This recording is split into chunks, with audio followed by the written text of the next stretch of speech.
everybody, and welcome to tonight's episode of Dyer's Place, the stream where we talk about whatever the hell we feel like talking about. With me, as always, usually as always, I should say, is Mike. Yeah, I guess you can't really qualify that since I took a break a few weeks ago, but usually is good. Let's say 95%. So, Judas! Shut up, birds. Shut up, Updike. We also have with us tonight Prime. Prime? Hey, Prime. I'm here. Yeah, yep, Prime's here. Jay is here. Yeah. And Snarboo is here. Hello, hello. So it's an 80s cartoon stream reunion. Who figured that? It's like the 80s again, but plus 10. So. Yep, you can say that. That's what it's called. 80s plus 10. If that's how maths works, I don't know. It was never a great subject of mine. I don't know. But, you know, we also kind of reused the background with a few minor changes, too, so. I hope you guys can see the background. Yeah. That's what Bette did with it. Now, I have no intention of turning this into a two-part stream, so if we don't get to every show listed here, don't be surprised. But we're going to try and hit most of them. We're not going to do it like we did before, just discussing the different shows as we go along. We're going to try and maybe tackle it year by year, except not specifically year by year. I was like, and in 1990, this happened, and then in 1991, there were these shows that came on, blah, blah, blah, bling, bling, bling, blah. Also, we're not doing any primetime cartoons. So, no Simpsons, no Futurama, no Family Guy. And I know Mike is okay with that. Fuck off, Peter. But, things we can talk about is, hey, Mo's here. Boy, Mo, how's it going? Hey, Mo. So, we can talk about stuff like the Warner Brothers animation was coming out at the time. There's the later Disney afternoon stuff. And the Marvel stuff that came out. And Cartoon Network's early days. And anyone else want to throw anything else in? Yes. Nicktoons. We're also thinking. Sorry, yes. I don't want to steal your thunder. Go ahead. No, that's a good one. There were also other networks trying to dip their toes in the water. Fox came out swinging at the beginning of the 90s. And then there was also the USA block. Those were actually two of the biggest ones I watched. I mean, I watched Nicktoons and any other channels we had access to, but those were the biggest for a good chunk of the decade until Cartoon Network kind of ate everybody's lunch. Pretty much, yeah. Damn it, stop eating their lunch. Yeah, and then you had Kids WB, and the UPN had a Saturday morning a Sunday morning lineup for a while. I think because of where most of their markets were, they were already occupied with other cartoons showing then. Yeah. And Mo just mentioned the Beetlejuice cartoon. Oh fuck! Yes. Yeah, that was amazing. I used to watch that myself. Great. It was really good, except that when I finally saw the movie, the disparity between Beetlejuice being evil and just chaotic fun was something I kind of had to reconcile with. Yeah, do you know if they ever released like a box set of the entire series? I think they did that recently, but I don't remember. This actually sounds familiar. Hang on. That would be good timing with Beetlejuice. Yeah. I'm pretty sure that the 25th anniversary edition of the movie actually came with 3 of the cartoons included. Yeah, Beetlejuice, the complete series on DVD. Somehow it's only $21.74 now. And, not bad. Hey, welcome, Frankie. Frankie Coleman. Yes. Hi, Frankie. There's someone I know from HU Hey, Frankie. 101. They were interested in the subject, and I invited them here. So glad we have another audience member. Welcome in. Yes, very welcome. We try and do this every week, and it's always about a different subject. Yep. Yeah. So, yeah. And Brandon's here. Sharon's here. Hello, Hi, hello. Brandon Hey, and everybody. Sharon. Hey, Sharon. So, yeah, we're already starting to get a crowd. So, now, me being, born in the 70s, raised in the 80s pretty much, I only was watching cartoons in the 90s up until about close to the midpoint. So after that, it was a matter of, work and college and the ladies. Oh, my eyes. Sorry, I had to homestar that one. But, I had to make a choice between TV and video games. I chose video games. I made a choice at some point between toys and video games, and I also chose video games, and that's kind of partially why I took a night off for the toy stream a few weeks ago. So, Yeah. Also, that I was really depressed, but that's neither here nor there. Anyway. Yeah. But, a lot of the early 90s stuff I watched all the time. So, Grim Adventures of Billy and Mandy was 2001, huh? Yeah. That's something Prime wanted to touch on, and how like the late 90s and early 2000s sort of blended together for a lot of us. Yeah, it really effing did. We were surprised to remember that the now still somehow going, hasn't been canceled, veritable shambling franchise corpse series, SpongeBob SquarePants, actually debuted in 98 or 99 or whatever. See, the only cartoons I was watching in the late 90s would have been the primetime stuff, and that was only when I was able to catch it. I mean, I was there for the first episode of Futurama in 1999, and Nice. I kept up with The Simpsons as much as I could. And yeah, I even watched Family Guy in the early days. We all did. Those first two seasons. And South The first two seasons still hold up. Well, yeah, that too. Mm-hmm. It was a different show then.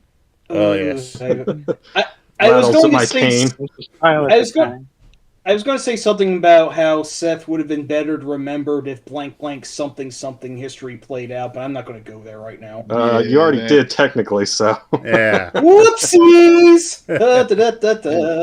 Enough of this primetime talk. Very freakazoid of you, sir. Yeah. Yeah. Already a great fucking start. I'm just going to give myself a quack for that one. Yeah. Just one. For now. Unless someone else with That's access not to the early soundboard. So anyway, I hope I didn't ruin your train that of thought with that. I'm sorry. no, I'm saying let's get away from that primetime stuff and go back to when after school cartoons were still a thing, at least the way that they were. Mm-hmm. So I mean, you had the Warner Brothers stuff, you had the later Disney afternoon stuff. I, for one, I remember hearing about Tiny Toon Adventures and kind of being like, what the hell is this? Then I watched an episode and I was like, okay, that's actually pretty funny. Yeah, that on paper is a show that really shouldn't have worked, but it just had really great writers, excellent voice talent on it, and they would very heavily and readily poke fun at themselves a lot, and it just had a great tone about it. Theme song. Too good. They're tiny, Yep, they're toony, they're all a little loony. And It's Mo, the Cheat Commandos. they're tiny, they're toony, they're all a little loony. It's the Cheat Commandos. And the fight car straps Reynolds to a rocket. Yeah. Yes, Mo. Wheel of Morality. Animaniacs. That, I guess Tiny Toons was such a success that Animaniacs followed pretty quickly. Yeah. But yeah.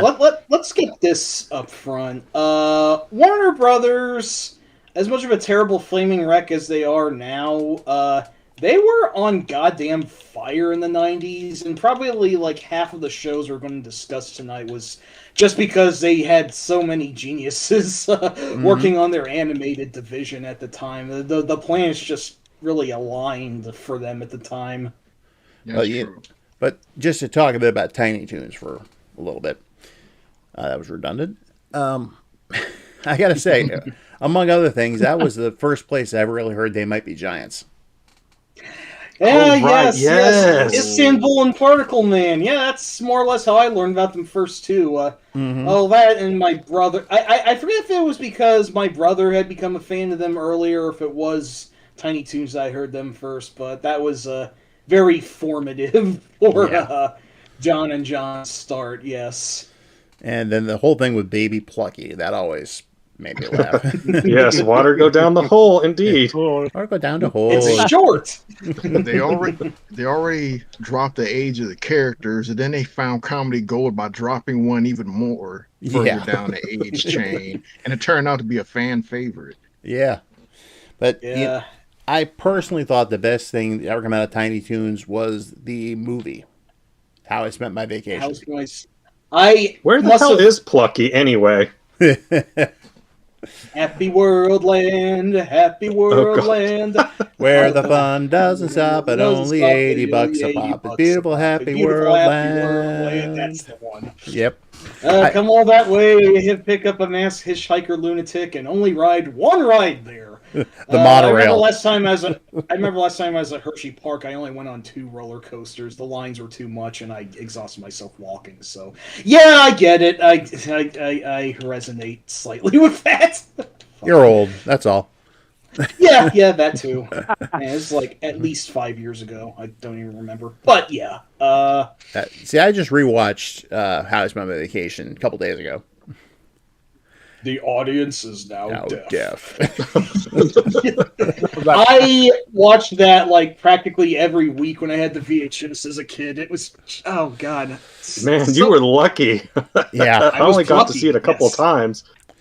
Well, I can tell you a couple things about it. First, my parents had never really watched Tiny Toons, understandably, but they saw the movie. My mom freaking loved it. Nice. She, especially Elmira's bit. There she gets lost and was that wild animal safari zoo or something like that. Aminos? Yeah, get yourself. And 2, my friend Chris, not Bromley, different Chris.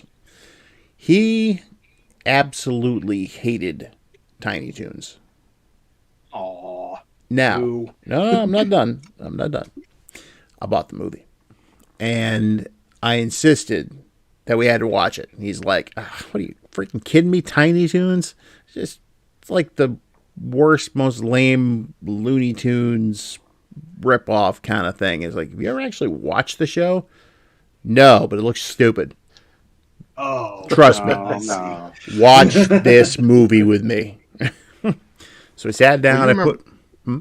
Oh, go ahead. I was like, we sat down. I'll explain it later. We sat down. I put it on. First couple minutes, he's just kind of sitting there with his arms crossed, right? Trying not to like it, or Oh, he was just against it. And then the jokes started happening, and then it finally clicked with him. And at one point, he was about on the floor laughing so hard. By the time it was over, he's like, I take everything back. I'm buying this. the movie wins again. Yep. Each another victim. Because you remember how those cartoons were in the 90s when they'd have something like the Pink Panther and Son or Popeye and Son. Yeah. A lot of those were horrible. So whenever you saw, they came out with a kid version of this, the knee-jerk reaction was to just kind of think, oh man, this is going to be bad. Even though Muppet Babies turned out great, for the most part, a lot of those kid versions just weren't all that good. It's possible to catch lightning in a bottle more than twice sometimes. Well, look at how they went over in live action too. Ace Ventura Jr. What? Oh, I didn't even know about that. I knew about the cartoon, which I did watch. Really? You didn't know about Ace Ventura Jr.? No. Wait, yes, now I do. That was a direct-to-video thing, wasn't it? Yep, just like Son of the Mask. Oh, God. Great, somebody that Jim Carrey could cheat his transphobia to. No, wait, no, that's I got that mixed up. Never mind. Okay, moving on. I'll shut up forever. I'll hold you to that. I never saw Ace Ventura. I just know that one plot twist is. I've only seen the sequel actually, and I've heard that's how I should keep things. Yeah, the first one had its time and place, and yeah, that one bit is pretty insensitive now, but the reveal was just kind of like, what? Oh yeah. Although Anyway, yes. admittedly, there's one bit in the movie where he does this Star Trek impression, which was genuinely funny. Oh, well, Yeah. that's cool, at least. And not to mention the fact that Cannibal Corpse appears in it. Okay, that I don't think I knew. Turns out Although, Jim Carrey's actually a big Cannibal Corpse fan. oh, I never knew that ever. Mm-hmm. I can see it though, thinking on it. You know, the signs are all there. Yeah. Well, that being said, you could watch Ace Ventura with its values dissonance in it, or you could watch Cable Guy. I don't know if that was worse, but it did have a really cool Jerry Cantrell song. It was a Thank pretty you. bad movie. I actually did see that one. That one I did see. I don't remember much from it. It was just basically him tormenting Matthew Broderick for like 90 minutes. That's just my... This is not Toons. I apologize. I actually saw that in theaters, if it tells you anything. Oh, wow. God. Son of a bitch. But yeah, sorry, we're still kind of, Mike and I are still kind of in grunge mode after last week. So yeah, Jerry Cantrell's song was great. It was the 90s. Anyway, yes. It was. Yes. Yeah, Well- there's a reason why we're talking about Tiny Toons and not Yo Yogi. Yo, Yogi. There is that. And there, I only vaguely remember the sound of that, and I don't think I want to know anymore. Anyway, Yo, yes, Mo. Yogi. I loved Rocco's Modern Life. That was actually my favorite Nick tune. It was the one right after the big three, so to speak. Just a really subversive show that tried to get a lot of crap past the censors. If you will remember the premier KFC ripoff restaurant on the show being called Choky Chicken. Yes. Which the censors eventually cracked down on, so they changed it to Chewy Chicken later. I always wondered why that was as a kid. The adultness flew right over my head at the time. But yeah, no, Rocco was great. The actually recent revival movie, Sadik Kling, that came out. Oh, that was really good. Yes. Years ago. That was surprisingly great. Yes. Definitely give that a view somehow if you can. Even if you don't want to pay Netflix for it, it's worth pirating, but you didn't hear that from me. Anyway, everyone heard it from you, Mike. Okay, well, I take credit then. Again, a very freakazoid thing for you to do, Mike. Yes, that's why he's my avatar doing part. I am kind of a nerd like Dexter, but I'm also a maniac, so there's kind of like that. The doggy style ride at the mall. Maxed out is I remember. I kind of remember the one with the credit card. Wasn't that the one with the oddly specific sad crying clown in an iron lung painting? Yes, the crying buffoon in an iron cocoon, as they say. Oh, clever. I think I saw part of an episode of Rocco once. It's worth getting on more, Rob, when you get the chance. I want to say it mostly still holds up real well today. It's a very abstract show at times. It's cynical adult humor filtered through a kid's cartoon, and there was some, you talk about subversive stuff. There was one where Rocco was like on one of those quote unquote hotlines you would sometimes see advertised late at night, and it ended up that his neighbor Bev Bighead called in. And he was going like, oh, whammy, oh, whammy, oh, whammy. And she's like, wait, Rocco? Yep. That one I do remember. Both of the big heads, Ed and Bev, voiced by Charlie Adler, who was in like everything in the 90s at this point. I mean, he was one of the main characters of SWAT Cats, for example, which I know Jay wants to talk about at some point. And he was in Tiny Toons, too. Yeah, he was... He was the first voice of Bubs, right? Until he left for other whatevers, and then John Kassir, i.e. the fucking Crypt Keeper, took over, which is a pretty canny choice. That's pretty rad. I didn't know that, but Okay. Yeah, I'm pretty sure Buster had 2 voices, but Ah.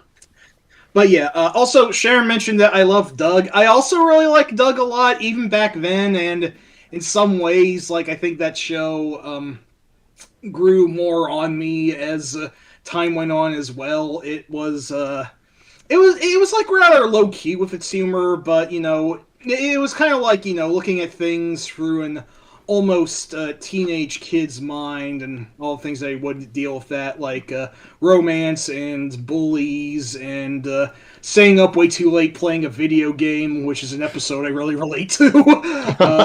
With the Nutcracker ships. Yes, the Nutcracker Mothership, the whatever it was called, and like Bug died like 2 seconds after starting his first time or whatever. Video games back in the day. I got a question. Banging on a trash can. Yeah, Rob? Didn't like half the people on Doug suffer from permanent nausea? Were they like all green? Everyone, yeah, you're right. Part of Doug's visual identity was that all the characters were different colors, like literally different colors. Doug's best friend Skeeter was like a greenish blue. Uh-huh. His bully Roger Klotz was a sickly green. The rich kid BB Bluff was purple, and so forth.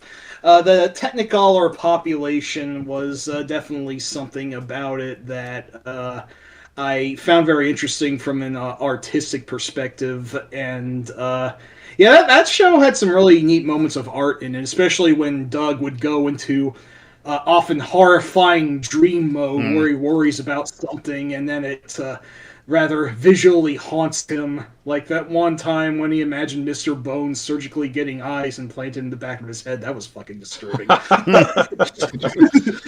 yes, Doug, really great show. I also did like Rugrats quite a lot too. That one I actually watched. Yes. It's like, you come for the crazy kid adventures, stay for the adults actually adulting, and that part is why I think it sort of held up more for people later in life, like Stu making chocolate pudding at 4 o'clock in the morning for Angelica because he's lost control of his life. That became a meme for a while that I really liked. Don't forget the episode where Stu has to put together this really elaborate toy, and I think Chucky Finster's dad was commenting. It's like, oh yeah, there was another dad that got that. He hasn't. Sorry, could you say that again? You cut out on my end. Yeah. Yeah, I didn't hear that either. Technical difficulties. Episode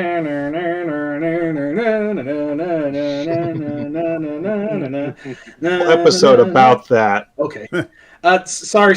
You cut out for like 10 whole seconds there. We're sorry. Okay, I know what this means. This means I can't have the browser open. Let me hang up on the call and I'll be right back. Okay. No worries. But Snarboo yeah, back I with didn't. us soon. I didn't. Hang in there. All right, I'm getting green on the voice connected too, so I don't know what's going on here. Okay. Bizarre. At any rate, you were saying that like Chucky's dad was commenting on something. Stu had designed a toy, and what Chucky's dad do? Stu had bought this really elaborate some assembly required toy for Tommy. But yes, and Chucky's dad was basically telling Stu that there was another dad that bought it, but he hadn't been seen for months ever since he started work on it. Oh boy. I sort of remember that one-ish, but oh man, there's been so much. There's a lot of subversive adult humor in the show if you pay attention, though. Yes, a lot of it, like Dee Dee mostly being a good parent, but unfortunately taking advice from a total crackpot, Dr. Lipschitz, who was like a parody of one of those like think they know best child rearing experts or whatever. He actually appeared in episode 2, voiced by the late great Tony J. I actually remember that. Yes, I remember that up as well. Yes, but yeah, Rugrats also quite good. Hey, you forgot to mention one thing about Rugrats. What's that? Reptar. Dinosaur, dinosaur, ancient enemy of man. That Tar and Ice episode is fucking amazing. I love it. Look, there are some kids on the ice. What am I supposed to do with some kids on the ice? Quick, somebody call their mom! Fucking goddamn. So yeah, Rugrats. It's been ages since I've seen Rugrats, but I'm not sure if I've seen it with adult eyes yet. It'd definitely be worth going back to at some point. There was also Ren and Stimpy, but I feel like John K. is unfortunately too poisoned to even talk about that series in retrospect for length. I liked it for its time. I'll say that. But since you bring that up, there was this thing about the 90s where it seemed like every 2 years the trends would change. So, like, at the start, you would have, like, maybe, you know, some stuff that's like an echo of the 80s. So you had, like, the Bill and Ted cartoon. You had maybe the, I can't remember if it was 80s or 90s, the Back to the Future cartoon. Stuff like that. And then about 90... And then about 92, Ren and Stimpy hits the scene. And that show was explosive. Like, absolutely ridiculous in terms of its popularity and the things they tried to get past the censors. And there were a lot of also fans after that. You had Two Stupid Dogs. You can't kind of hold to that. Although some local humor, which was after that, you know, and that's just you know, all ages kids cartoons. That's not even going into like the, you know, all the stuff going on with comic cartoons, action cartoons. Snarb, I don't know what just happened there, but you were kind of bouncing in and out and going all, you know, weird for a second. I don't know what's going on here. It has been green this whole time. Let me restart Discord. All right. Hey, no worries, man. Sorry. Yeah. But Mo met Bob Camp. Yeah, I was getting into what he was saying, and then all of a sudden it started turning into a Technotronic song. Exactly. All right, be right back. All right. I imagine Bob Camp is not a jerk like John K., so that's really cool. Yeah, the thing to remember is there were more people working on that show than just John K. So you know, we can't really throw it in the trash bin just because of one guy. Yeah, exactly. That's the same base. Still really like the Neverhood, even if you know, Doug Tennant's a piece of shit. But yes, don't forget that's also basically the show that gave us Billy West. Yes. That's right. Yeah. You're right. Years before Fry, Stimpy, and later Ren would be his best known role for a while there. That's a good point. Mm-hmm. That first season of episodes, though, was definitely my favorite for numerous reasons. I can still quote some of those. Well, there is at least your Oli, he is Sven, so that I still... You whizzed on the electric fence, didn't you? Yeah, I mean, I maybe shouldn't have been watching that as a kid, but to be fair, I think everyone was fooled into thinking it was a kid's show, so it was what it was. I he don't does, crap Mo? Too much. Hey, speaking of crap, read Mo's comment. Okay, that's pretty great. He seems like a good sport. Yeah, so I was a fan of Ren and Stimpy. I guess I could say to an extent I still am. I don't regret my time viewing it back then. I'm just kind of worried of going back to it now, wondering if it would hold up at all if I were to revisit it. But you know, whether or not I do, I still got some good stuff out of it. And we never talk about the adult party cartoon. No, ever. Yeah, that was horrible. Yeah. Hey, Jay, you've been pretty quiet over there. I don't know what to say about what we haven't said yet about Ren and Stimpy. I just remember watching that with my friend. We came across it on TV. We're like, what the heck is this? And it was just bonkers, to say the least. But I enjoyed it back then.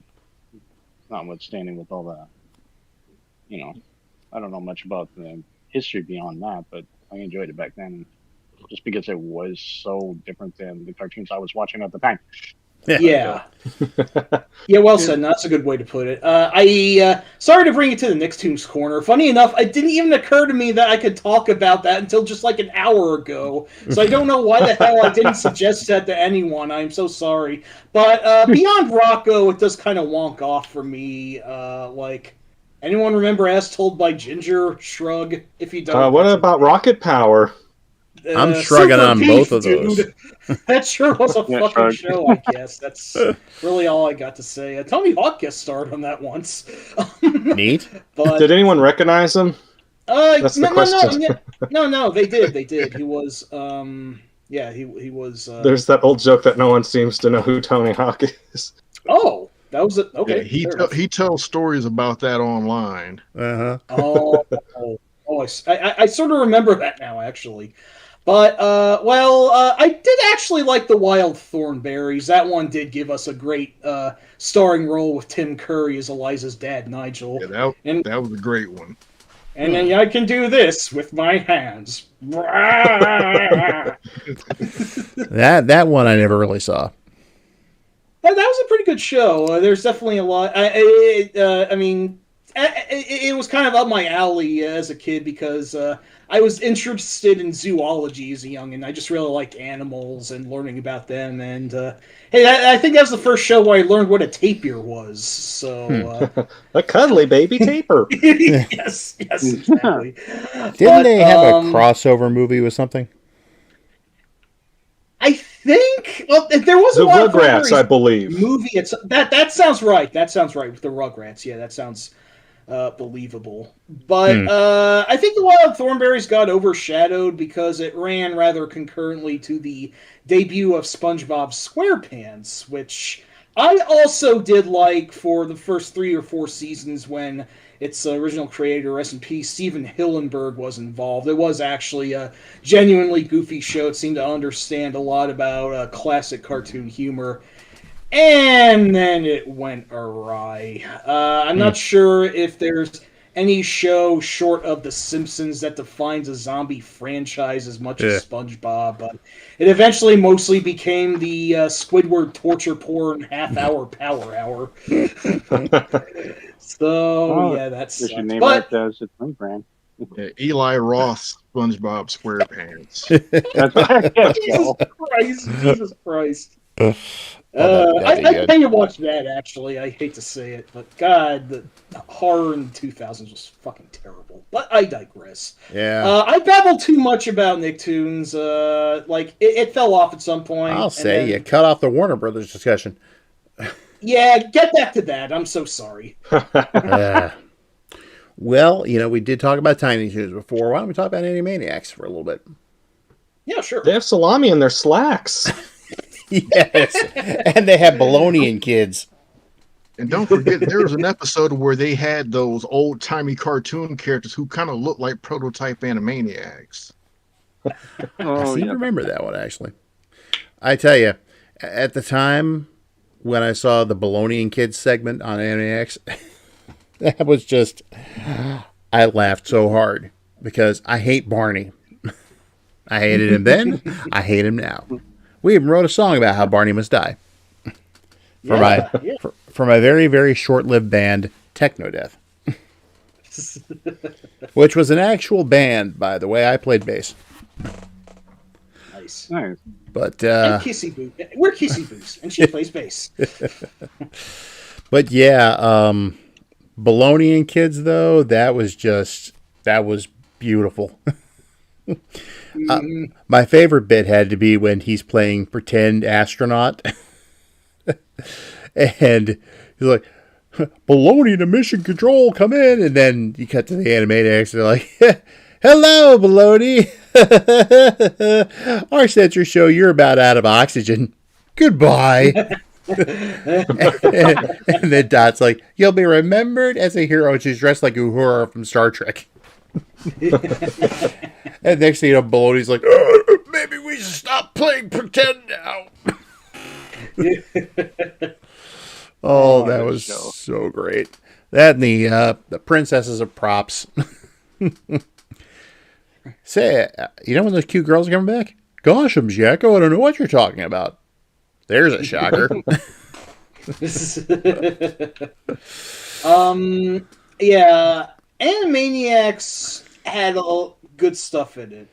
But I'm going to be upfront, it was also kind of a mixed bag. It was kind of like a sort of, well, there are a lot of animated shows like this, but kind of like a sketch show in that it, instead of following one major through line throughout the entire episode, it was comprised of several segments featuring several characters, all in one 22-minute block.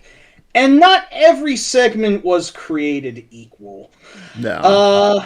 Anything that focused on the Warners themselves, or of course, eventual spin-off favorites, Pinky and the Brain, was mostly very good. And I liked Slappy Squirrel a lot. She was hilarious. Slappy Squirrel. Yes, she was funny. Yeah, great showing for Tress MacNeille, who is, usually pretty great in anything she's in, as it were. I was not as much of a fan of Rita and Runt, but I actually liked the musical numbers. Yeah. It was definitely a send-up of Disney. And Rita, Rita was played by Bernadette Peters, wasn't she? Yeah. Oh, no, I mean, no disrespect. She's very talented, to be sure. I just thought it wasn't hilarious quite a bit. I mean, there's one of those that was just a straight up, I'm not even sure if I'd call it parody, but just like a homage to Les Miserables. And I'm like, yeah, I remember that one. I actually like that one. I'm probably sounding like a Philistine at this point, but I guess it went over my head then. Maybe I'd appreciate it more now. I don't know. I like the Good Feathers. Oh, I did not like that one, sadly. I was mixed on them. It was like I haven't even seen Goodfellas back in the day, so I guess a lot of it was lost on me. But the one who was parodying Joe Pesci was pretty amusing. One time, it's like he took umbrage to Squit Pesto. That was his name. He took umbrage to Squit calling him Lucky over something, and then he said, "What? You think I'm a defunct leprechaun or something?" I thought that was actually a pretty amusing comment. But, Pesto actually made that segment. I thought. Yeah, if it wasn't for the Joe Pesci pigeon, that I'd probably be with Snarb. That was. Sorry, go ahead. It was okay. I'll say that was my issue with it, is that it was basically just one long Joe Pesci impression, and Joe Pesci is funny, and a good impression of him is funny. It's not enough to carry like multiple segments of that. Yeah, here's the ironic thing, though. Chicken Boo is just the same thing over and over, and yet I fucking love Chicken Boo. I don't know how that works. It's the theme song. Yep. He's not a man. He's a chicken boo. Chicken Boo. It's like it's just so blatantly always the same joke every time, but it's just so blunt about it that wraps around from being stupid and just back to being really funny for me somehow. I don't know how that works. It's like a Casper-esque formula where all the Casper the Friendly Ghost cartoons are exactly the same.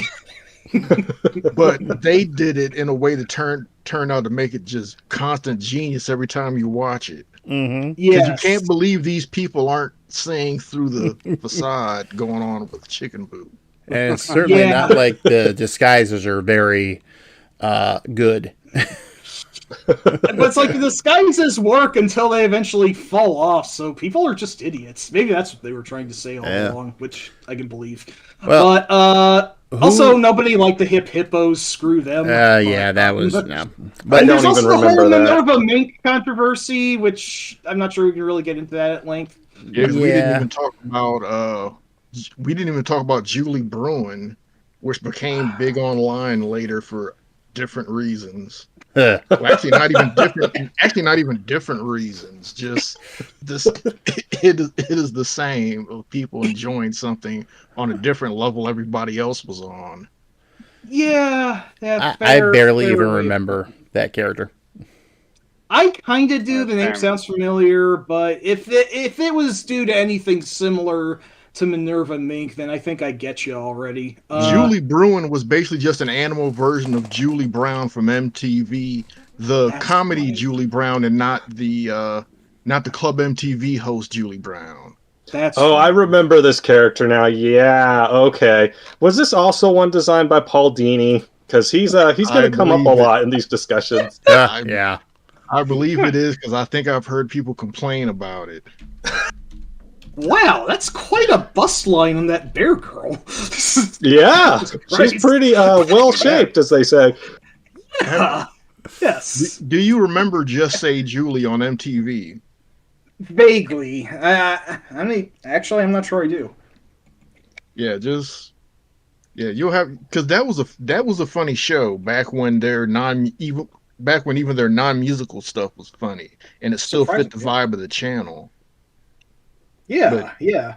And she must have been great on Tiny Toons to work with, because if you're not great on a show, they don't call you back. So I think they said she did Minerva Mink's voice too. Oh my That gosh. explains a lot then. That explains almost everything ever. But I'm very tempted to post a GIF in the chat so you can understand what's going on, but just look her up on Wikipedia or something. You'll get the idea. Or the Tiny Toons wiki, rather. There's a lot of GIFs.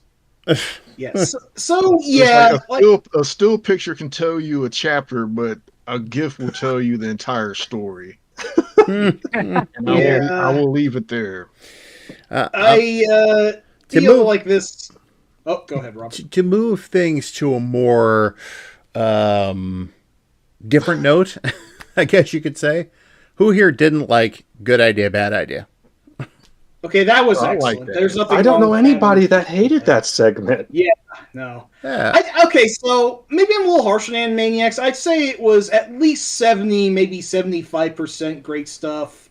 25, maybe 20% not as great. Like, Katie Kaboom just being a big puberty reference. It's like, okay, fine.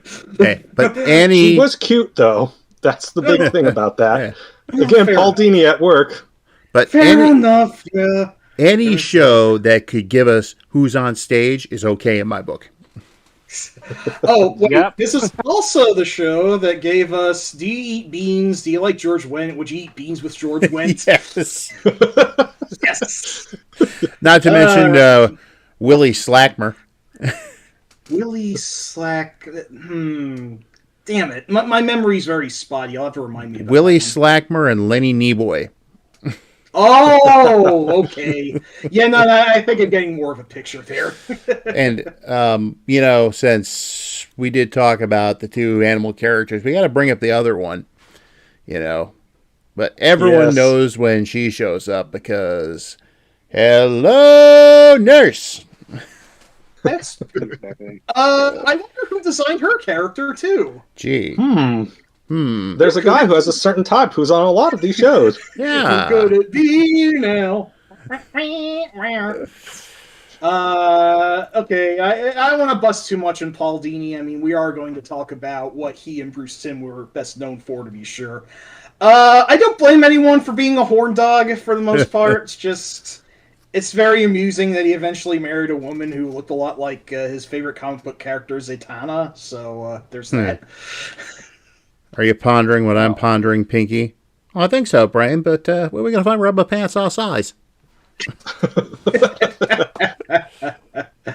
Yeah, It's funny on social media now. They're posting the picture of the guys that they were based on.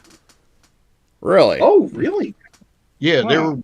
they were based on two people at Warner Brothers. Ah, Oh, didn't I know that. never knew that. I can't remember their names, so I can't look it up. But it was going around social media earlier this week. I should have saved a link or something. That's crazy. I just thought that the brain was just straight up an Orson Welles reference because that's Maurice LaMarche's best known voice type. Yeah. Yeah, it's just it's the visual part of it, because when you see him, it's like, oh, that's weird. But Wow, I never knew that. Shit. Okay. Exactly. That was based on the real people. Oh, I think so, Brian, but if they called them sad meals, nobody would buy them.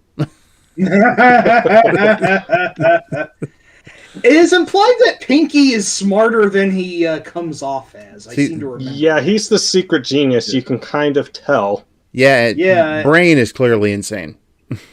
Yeah, I mean, he keeps failing at everything, so maybe he's not as brainy as he thinks he is. And he's Every once fixated in a on while- taking over the world. Yeah. Every once in a while, to think What's that? the whole deal with Pinky's intelligence comes out, but it's just kind of a fleeting thing every once in a while. Narf. It's something even I forget about too, because Narf. Narf, yes, there's that. At any rate, good spin-off until unfortunately they kind of stirred the soup too much and added Elmira to it for some reason, which nothing against her character, but that was apparently a bad fit. I don't really remember much. I'm not even of sure that, why they did that. That just That doesn't make was any sense. Oddball Very thing they weird. did. Yes. Yeah. Strange. That's one of those well. things you wonder, maybe some exec somewhere pushed that or something. Oh, I mean, it's we all- gotta shake it out. But hey, I'm always glad when Cree Summer gets a check, but Oh yeah. Yeah, that, yeah, totally fair on that. she's always awesome. Mm-hmm. I mean, I was surprised to learn that she was actually Penny from Inspector Gadget. That must have been one of her earliest roles. Holy shit! Yeah, because I knew her first from a different world, and then all of a sudden I'm looking at the credits and I'm like, wait a minute, is that the same Cree Summer? Nice. Mm-hmm. But yeah, she was. And then, like you said, finding out later on that was Penny, it's like, man, how long has she been doing this? That's a good question. Exactly. Well, anyway, yeah. So I would say I liked Animaniacs on the whole. It didn't hit everything. I mean, it parodied the Macarena at some point, and that wasn't great. But that was what that was. But yeah, for the most part, it was a very good show, and it will be forever remembered more so in history than Hysteria was. Hey, Mike. What was the deal with that in Toonsylvania anyway? Toonsylvania? What the hell was that? Yeah, I don't remember That was that at another all. Warner Brothers cartoon. Really? I remember Hysteria, but I don't remember Toonsylvania. Same. Yeah, no, this show existed. Wow. Hell of a voice cast on it, though. It was okay. It says Fox Kids, but I could have sworn WB was involved. Oh, it says DreamWorks. Okay, Oh, so okay, that's a there you little go. bit out of the scope here. But this was okay. something that Steven Spielberg apparently presented, so this is fucking crazy. Wow, I'm gonna look more into this. Yeah, he was probably part of Amblin Entertainment. Like technically, Animaniacs is too. That was also a Spielberg joint. Just like Oh, Tiny right. Toons. And his name will show up in a later show that someone will talk about. Yep. But What show's that? I'm Sorry, trying to remember which one myself. But we'll find out when we get I think there. he actually shows up in the show. Yeah, he did show up in the show at least once. But we'll bring that up when we get to it. Bobby's World. Okey-dokes. I remember that show. Yes, Bobby's Yeah. World. That was the first Lovable Loser cartoon I could remember seeing. That was a thing in the 90s because you had that, Doug, Pepper Ann, and then there's another one I'm forgetting. Recess? I don't know. Recess was kind of more along the lines of, yeah, maybe it was Doug-like. I didn't watch that one a lot. I don't think I ever did. I just knew it existed. I confused it with another show called Detention. I don't know. We're getting to some obscure shit that I don't know why I'm even mentioning. So I guess we should stay on focus with what we do actually know about. But I babble for too much. If anyone else wants to pipe up. Hey, if I may And say one- something, Oh, go ahead. I just saw that Mo sent me a message over on Discord. It's the picture of her and Bob Camp. Wow. Holy Nice. shit! Nice. And she's wearing the STP shirt she got at the concert we went to. Also nice. Yeah. Nice, Mo. Awesome. All right, so, yeah, Hysteria was something I watched from time to time, but I don't remember much about it. But, and there was Freakazoid. Yes. Yes. And this, I think, is where Mike's going to take over. Again? Okay. Well, Well, say so. You have him as your avatar. You watched him more than I did, so yeah. Yeah, actually, I mean, my memories are a little bit rusty, so I had to look a few things up. But I remember, like, you're probably not going to find this now, but somehow the entirety of Freakazoid was up for free on YouTube back when I was in college. And I think this was my junior year, where things were getting kind of rough, and my roommate turned out to have a few problems, so I mostly hid out in like the any of the given computer labs up there in my free time, and I just found the entire Freakazoid series, which I had grown up also watching, but I'm not sure if I've seen every single bit of it. So, I figure, just forget about my problems and watch the entirety of Freakazoid, and that's what I did, and it was very fun. And this show was, for the most part, brilliant. Maybe a little rough starting out, but it just got crazy go nuts. Very subversive of the superhero and sort of pulp fiction in question at the time. Like, where do I even start? Well, there is Candlejack, who, became a meme for a while. You said it. If you say his name, then you just... Yep, exactly. And there goes Mike. Well, I need a new co-host now. Scream. Screamed. I told you to stop that. Yeah. But yeah, no. I think a good chunk of Freakazoid was improvised. At least I think the thing that Paul Ruggs said about the beavers near the end of the first episode was improvised. Just leave them alone. Go have some coffee with cream because this is a happy place. Although rewatching it, at least the first two episodes, there's a lot more arbitrary Jerry Lewis hamming up than I remember being. Yes, mein Gläuben indeed. But With the it was what it thing. was, I guess. But oh man, what else was there? Oh yeah, I like the criminal Arms Akimbo and his oops insurance racket. He just knocks something over his elbow. Oops, he presses a plunger with his elbow and something blows up. Oops. He basically looks like a 1940s gangster with the hat and suit and everything, and he always has his hands on his hips. Yep. With his arms akimbo. Yep. Which makes him like a Dick Tracy villain. And he has a protection racket. His whole thing is, if you pay me money, I won't walk into your store and knock crap over with my arms. Yeah. Well, hello, Ruby, and welcome in. Yep. Hi, Ruby. Hey, Ruby. Hello. Hey, Ruby. Welcome. What is up? Welcome to a stream. Yeah. Welcome to a stream indeed. Can't really say welcome to a board. Or that, yeah, you could call it that. But what else do... Okay, I guess not. What about the Where Huntsman? did he go? That invisible. I don't know how you remember that, but there was that.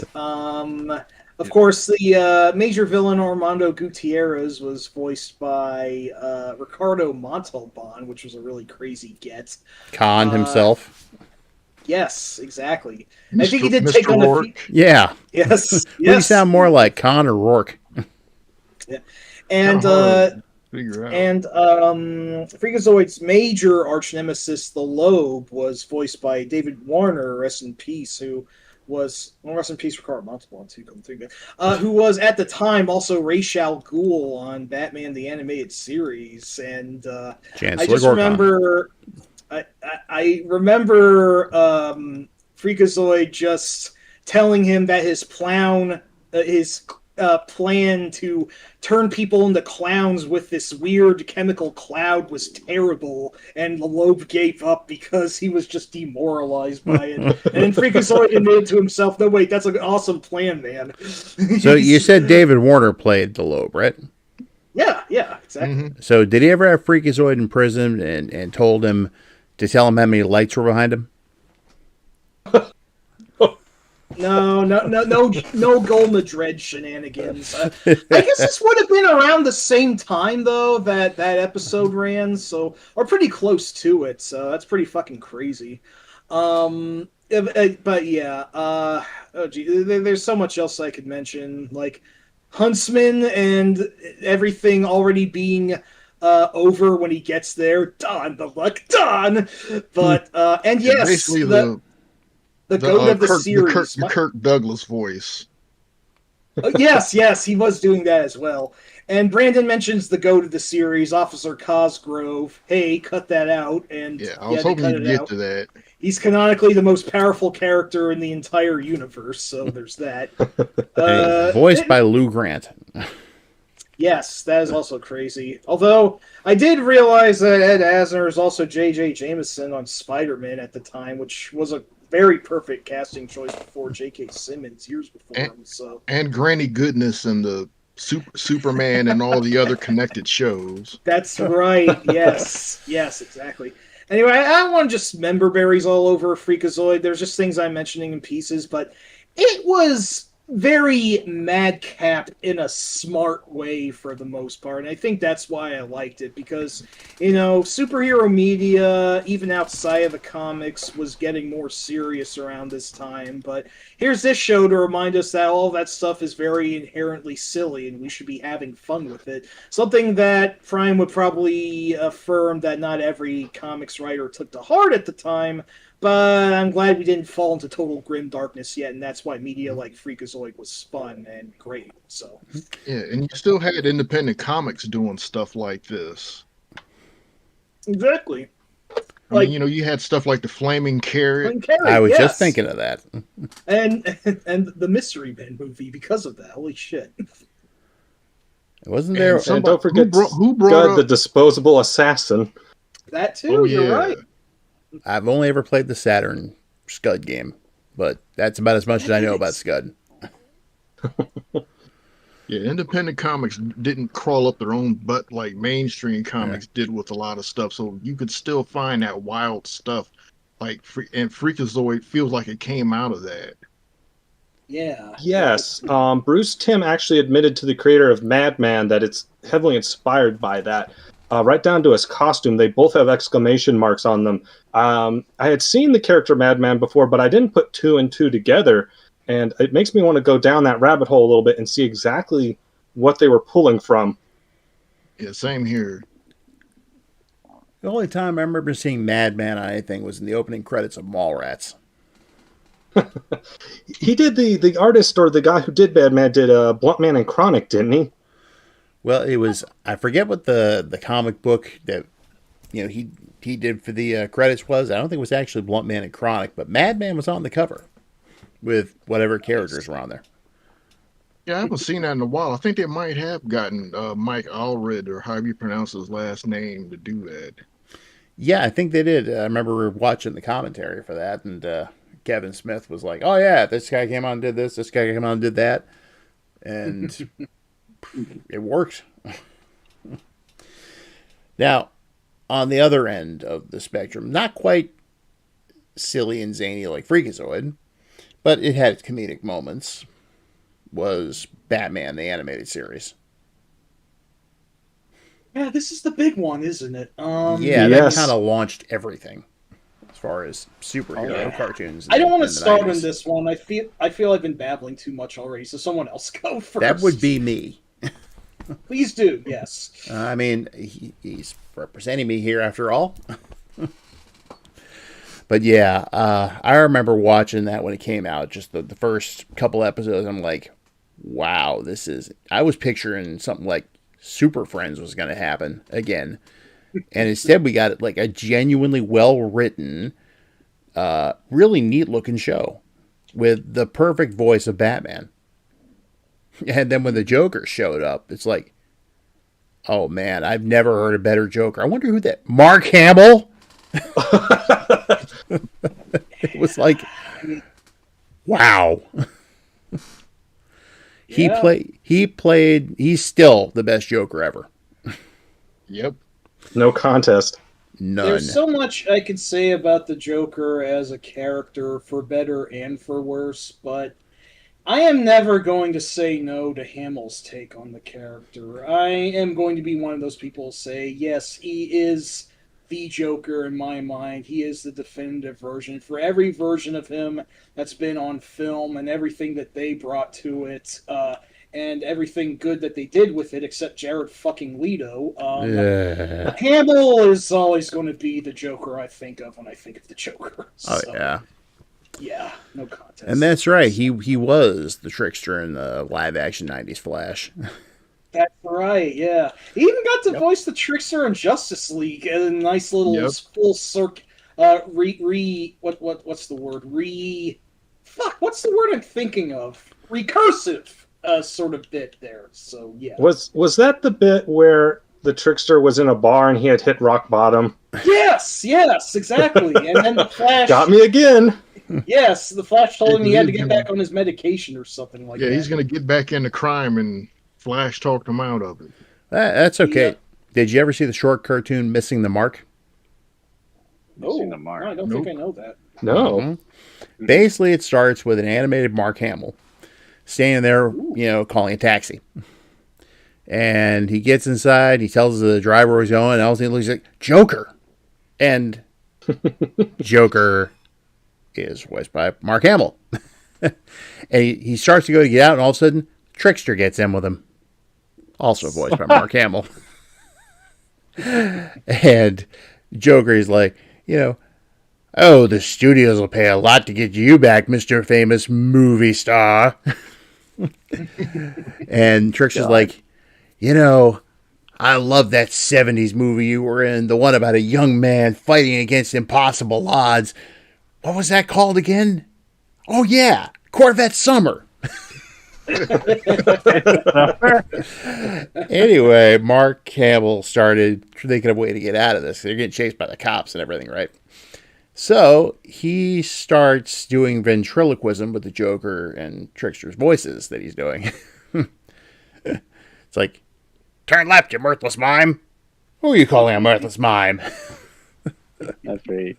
And they eventually drive up onto a patch of grass, and all of a sudden all these trees and stuff just sprout up under them, and then the top of the car is ripped open, and I'm pretty sure it's Swamp Thing who looks in. Voiced by Mark Hamill. He's like, well, corn and cornier. Anyway, it ends with the Trickster and the Joker being all wrapped up in the vines, and Swamp Thing standing down there with Mark Hamill. And it's like, you were so focused on Mark Hamill being a movie star, you also forgot to remember that he's a famous voice actor. And Joker and Trickster look at each other, and Joker's like, voice actor? What's a voice actor? That's where it ended. But That's really cute. I remember seeing Mark Hamill's comment on this when it came out was hilarious. This is the only thing I've ever done where I can say I've slept with every member of the cast. Perfect.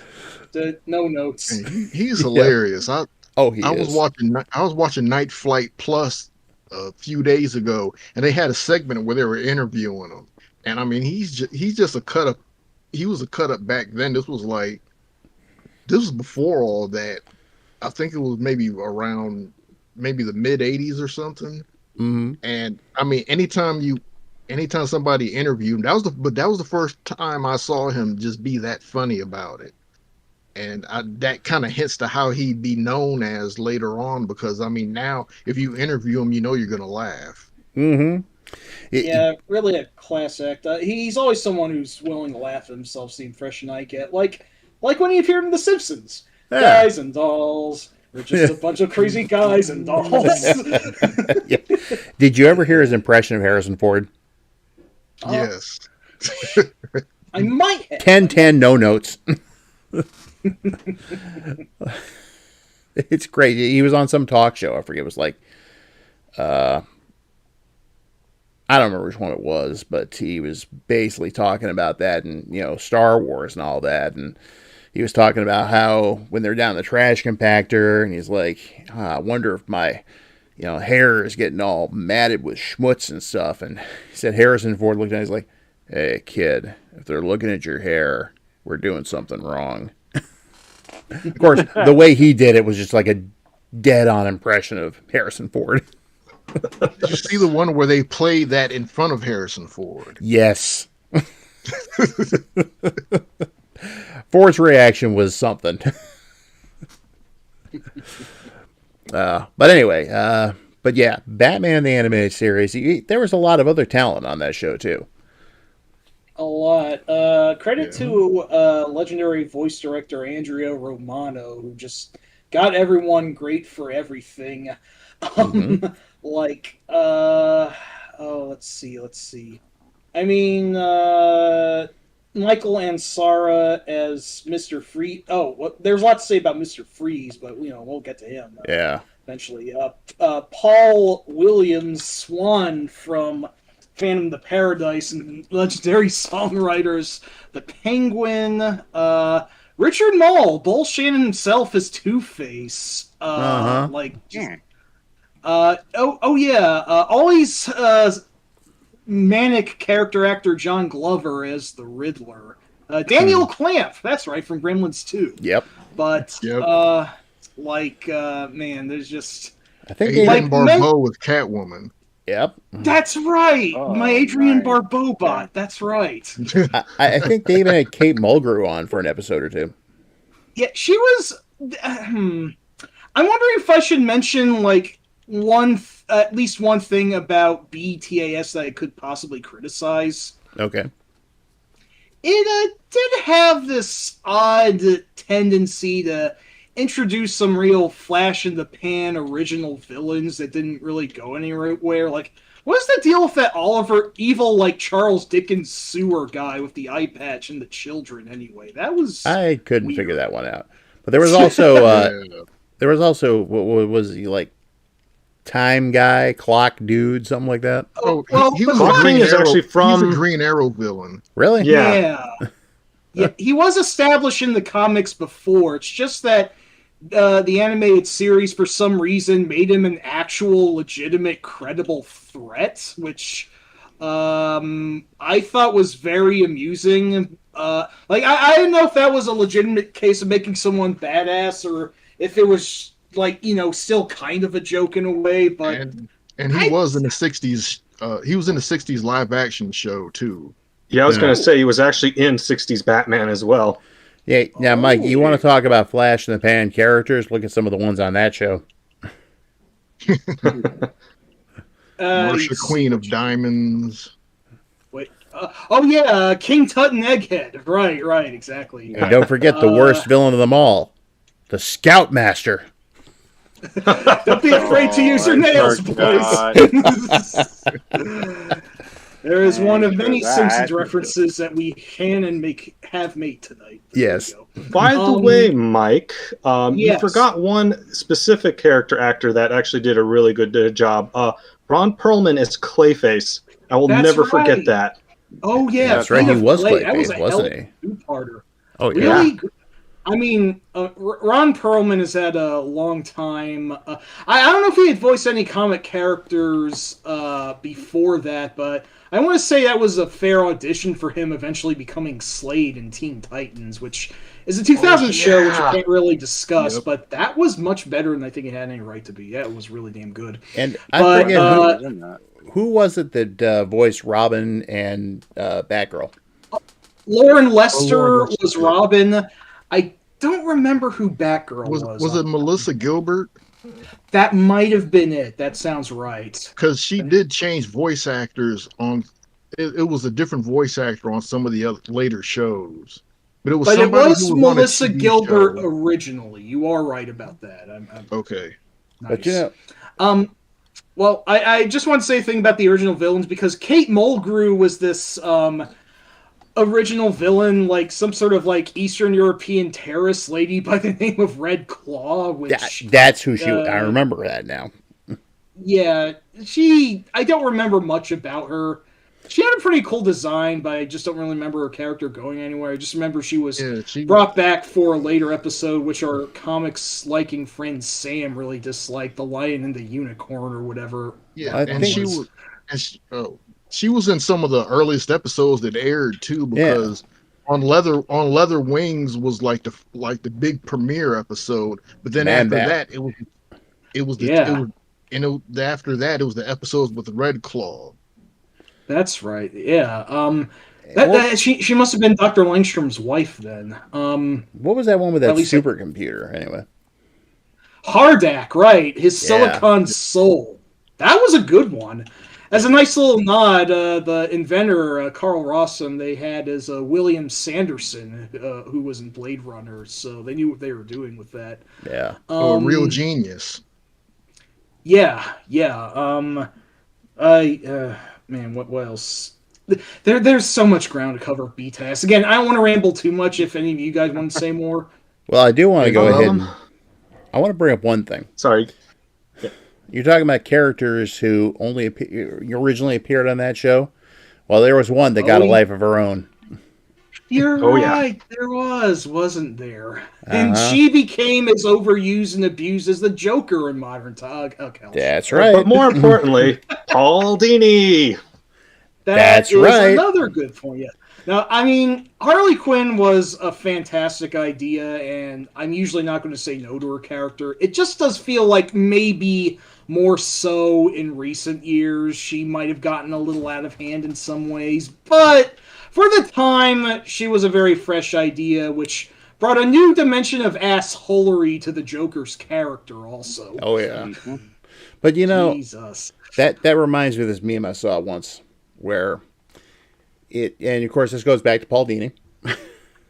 It's like, she was basically just wearing her underwear, and like one is a shot of her from the front, the other one she's bending over looking for something, and the caption said, "If Harley Quinn was hanging around the hideout looking like this, I wouldn't be getting no villainy done." Right. Jesus. She was cool because she reminded me of the mall characters from the Batman '66 series. Because there were in a lot of the episodes there would be you would have the Joker, but then he'd have like some kind of one-off female assistant there. Yeah. Hey, good point.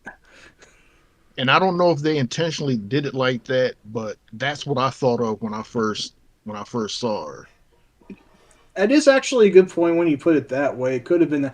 I mean, they for as more relatively serious and the direction that BTAS was going in general, they heartily acknowledge that they would not be there without the 60s show being what it was. Because, if you remember, the episode Beware the Grey Ghost. Yeah.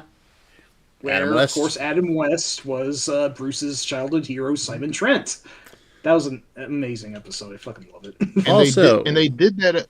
I was going to say, responding to Brandon's comment here, wasn't Jason Todd dead when the animated series came out? Yep. Oh, that would maybe explain why they skipped right from Dick to Tim in the new Batman Adventures. Interesting. It could be. I didn't really consider. Yeah, I couldn't tell you how much like Batman at the time influenced the direction of the show itself. I just know that, of course, it is often credited as the show that brought Mr. Freeze out for being an extremely corny one-note for the 60s villain and turned him into one of the most tragic figures in DC history somehow. And then later on they went and changed it around so he became a corny figure again in a certain movie we won't talk about. They did do that, didn't they? Yep. Hey, Rob. What movie are you talking about? It never happened. It never happened at all. What killed the dinosaurs, Rob? The Ice Age. By the way, have you ever seen the Days of Our Lives sequence? I just posted a link. The actress that played Harley Quinn, Arlene Sorkin, was on Days of Our Lives, and there's a very interesting video clip that I just posted in the chat. Ooh! I gotta save that for later. But you'll basically see where Harley Quinn came from. Hey, can you post that over in the Discord too, Prime? Yep. Cool. Oh, nerds! Yeah, I gotta see that. Holy shit! Yeah. I mean, because just from the thumbnail, it's like, oh. Fair point. Yeah. Oh. Huh. Yeah, no, it's that is pretty darn dead on there. I mean, yeah, right, Mr. J. Mr. J. I will also admit, as far as original villains go, I did like the episode with Baby Doll. That one was actually surprisingly sad. Yeah, they did a really good job with that character. Yeah, I Like, I mean, shit. Like, just it had so many goddamn good ideas. Even some that I came up with entirely. Like, I thought that for the time, making the Riddler a computer genius was a rather canny update of the character, and that episode that debuted the Riddler also. I'm not sure if you can call it an accidental prediction or even then being true to life, but wow, video game company owners are assholes. Who knew? Yeah. Well, I didn't know that. And I kind of like how they handle Poison Ivy on the show too. Right. Yeah. They She actually wasn't like that in the comics. She wasn't like that in the comics before they did that. You mean an actually as relatively sympathetic eco-terrorist, except for the fact that she is kind of loony, but she also kind of has a point. Yeah. And Yeah. isn't that where the whole Harley Ivy thing started? I think there was an episode called Harley and Yes, Ivy. that's a That's pretty where it famous started. episode. You're Yeah. right. Yes. I remember, like, my favorite bit in that episode is where a bunch of young college age jerks was driving up next to the both of them, hooting and hollering, and Harley said something like, "You boys are bad. Here comes the paddle," and then she fires a giant bazooka at them or something like that. You know that was, that reminds me of the flashback sequence in Batman Beyond: Return of the Joker. Oh, nice. Batman Sweetie, Beyond. get mommy's bazooka. Batman Beyond is something that really should not have worked. Like another show we were discussing earlier, something that sounded like a bad idea that they nailed, and now I can't even remember what that was. Shit. So we're What talking were we about Tiny Toons. Tiny Toons. Yes, you're right. Yeah. You're right. Yeah. Like Tiny Toons, it feels like it shouldn't have worked, but it did. Unfortunately, it came out in the 2000s, so we really can't talk about it too much for now. But Yeah. Good show, though. Yeah, no. Very good show. And you're right. It should not have worked, but it did. And Yes. it's awesome. One really cool thing about Batman, they kind of worked more of a movie feel into it. They're tapping into film noir stuff in some of the Oh, stories. yeah. Mm-hmm. right. And it- Yeah, I was going to talk about that too. The whole noirish style it was so well done for the animated series. It did not feel like a normal cartoon, especially at that time. So Oh. And Yeah. It also had the theme song from the first two Batman films. Mm-hmm. Yeah. And I do like how the art style kind of called back to the old Fleischer Superman shorts in a way. Yeah, the animation was reminiscent of that too. I remember the show's overall style being called Dark Deco, which Yeah, they they can't were- really put it a better way. Yeah, they were floating around. Not them, the people working on it, but people in magazines. They were floating that around as like a design style name for it because people were kind of ripping that off. Yeah. Mhm. Yeah, it just caught on like wildfire, and they kind of had to get a sort of like how FPSs used to be called Doom clones, but then that became its own thing eventually. So, okay, maybe not really like that at all. I don't know what I'm saying. And that I remember being one of the first cartoons of the time to actually get its own feature movie, like actually in theaters, which was Mask of the Yeah. Phantasm. Yeah, which for the most part was really damn good. Mhm. There is one bit of the plot I take umbrage with, but I'm not going to spoil it. That being said, aside from that, it is actually very good, yes. Yeah. Now, correct me if I'm wrong. I seem to remember It's one of the best Batman movie period. Oh, sorry. Mask of the Phantasm, it was great. But I seem to remember an episode where Joker says something along the lines, because he's I forget exactly what the context is, but he says something along the lines of like, I may be a criminal lunatic, but even I'm not crazy enough to take on the IRS. I think that one was from the new Batman Adventures, but yes, he did say that. There was one episode where a dead mobster tricked him into inheriting a bogus inheritance just to screw him over on his finances, as I recall. Was that Joker's Millions? That sounds familiar. That does sound like it would have been that episode, right? I guess I should also. Go ahead. Sorry to interrupt, but I just please. remembered something. Wasn't there a Freakazoid-esque villain on the show to tie this all back together? Yeah, when they brought in the Creeper, the Steve Ditko That's character right. that he made at DC Comics, and wasn't it the same voice actor as Freakazoid? I'm not sure if it was Paul Rudd, but I'm going to have to look this up now. I just seem to remember there's some comment that even the Joker was afraid of that guy. You know that's bad if the Joker's scared of something. No Well, he was kidding. voiced by Jeff Bennett, who was everywhere in. I think he even was on Freakazoid, but I don't think he was Freakazoid himself. But yeah, I could see definitely that's probably what they were going for with him. Although I think the Creeper was part of the new Batman Adventures, which was a kind of it was a follow up to the animated series that still more or less kept the continuity, but was somewhat less better received. Like it still had some good ideas, but I remember they had some character designs that weren't so highly received, and the plots were getting a little weirder and spacier at this time. My umbrage that I remember with the new Batman Adventures was that Bruce, who they actually portrayed as being genuinely affable in the animated series, which hadn't happened too often before, except maybe for the Batman 60s show. But in New Batman Adventures, Bruce was more of a dick, which I think some people were not so fond of. But that was the sub-series that gave us Mad Love, as we had somewhat alluded to earlier. So it absolutely was not a total bust. But it was also the one that gave us Critters, which I don't think anyone likes. So, take your good and bad. And in between all that, there was the name change from Batman the Animated Series to The Adventures of Batman and Robin.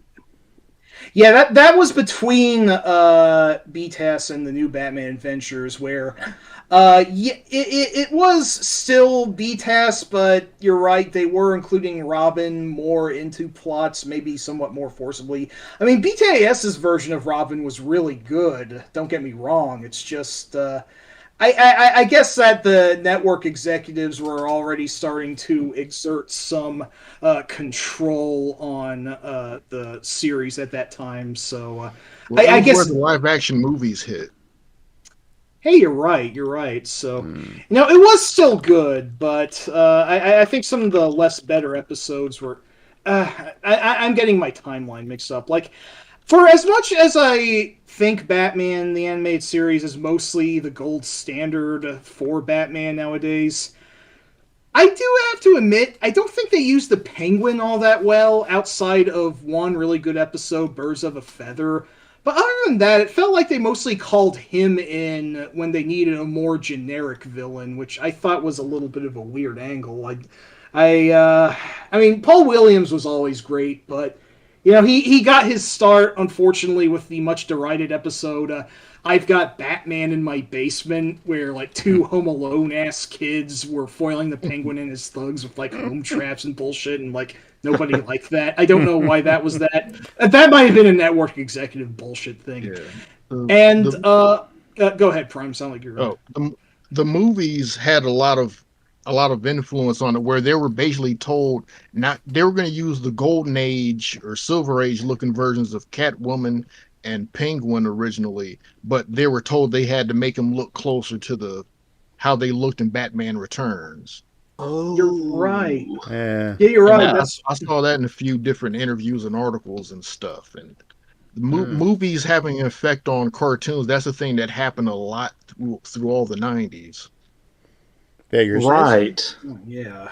Yes. Yeah.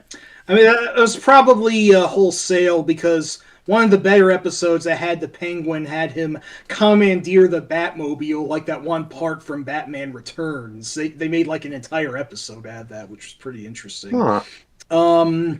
But yeah, I mean, the Penguin was still really good. It's just that I didn't feel he got as many on the nose episodes as the Riddler and Mr. Freeze did.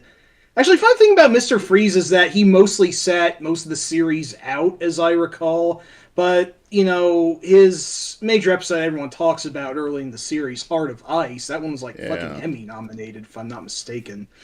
But while it was full of high highs, like, you know, it still couldn't make Maxie Zeus a good villain. It couldn't make the Terrible Trio great, unfortunately. And, like, what was the deal with... There was one more thing that I was going to mention, but now I can't even bloody remember. Go on, if anyone has anything else to say about BTS. I was going to say, though, we've been kind of dancing around something throughout this live cast, and that's network standards. Because we keep bringing that up, but we haven't gone into detail what that means.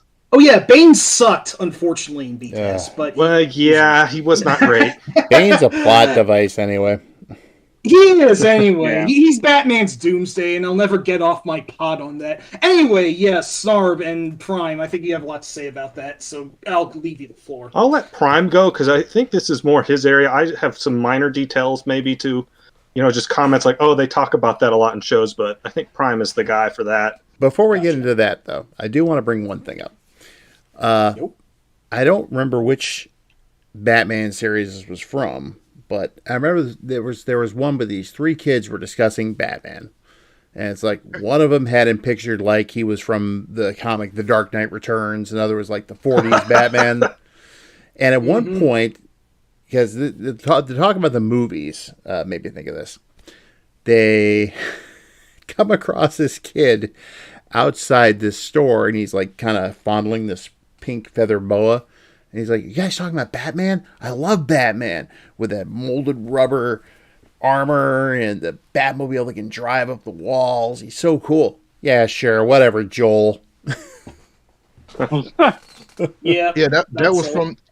That was from the later when they redid the designs and stuff. Yeah, that was the new Batman Adventures, but that was definitely one of the better episodes of the new Batman Adventures. In fact, wasn't And it? it's crazy. It's crazy how much the 50s version, it looked like the Dick Sprang artwork from the 1950s. And you look at how Batman, the Brave and the Bold turned out. They kind of dipped back into that well. And it didn't really hit me until I watched the episode again. I was like, oh man, they kind of prototyped it here. I really got to get on Brave and the Bold someday. I've heard so many good things about it. It's insane. Oh, and don't worry, Brandon, we're going to hit X-Men. We are. No worries. But, okay, yes, broadcast standards and practices. Prime, you're on. Okay. There's basically a set of rules that if you're on a network, you've got to abide by these rules if your content is going to go on the air. It's partly legal. It's partly to keep the station from getting in trouble from angry letters from parents and people who have too much time on their hands. In around 1969, there was this big backlash against cartoon violence. So there was a bunch of stuff that they just took out. So that's why if you watch a 60s cartoon with most of these superhero characters, they're just punching people in the head and kicking them and stuff. And they're able to get away with it. And then right after that, all these cartoons disappear off the air. I think Superman stayed on for a year, then they took him off. Oh, Everything slowly came back after Super Friends, but what was clear was there was a bunch of stuff you couldn't do. There was stuff like you couldn't show punches being thrown in a certain way. You couldn't have realistic looking weapons like handguns or any weapon that you could find around the house. So that's how the Joker was able to get away with having a Tommy gun, because, you know, kids in the 1990s weren't going to go around looking in their house and find a 1950s Tommy gun. If they found one, I'd be surprised. So all these rules came into play, and from the Super Friends on forward, all the action cartoons were basically trying to find ways to get around these limitations. This didn't apply to syndicated cartoons. That's why G.I. Joe, people were punching somebody in the face every 5 seconds.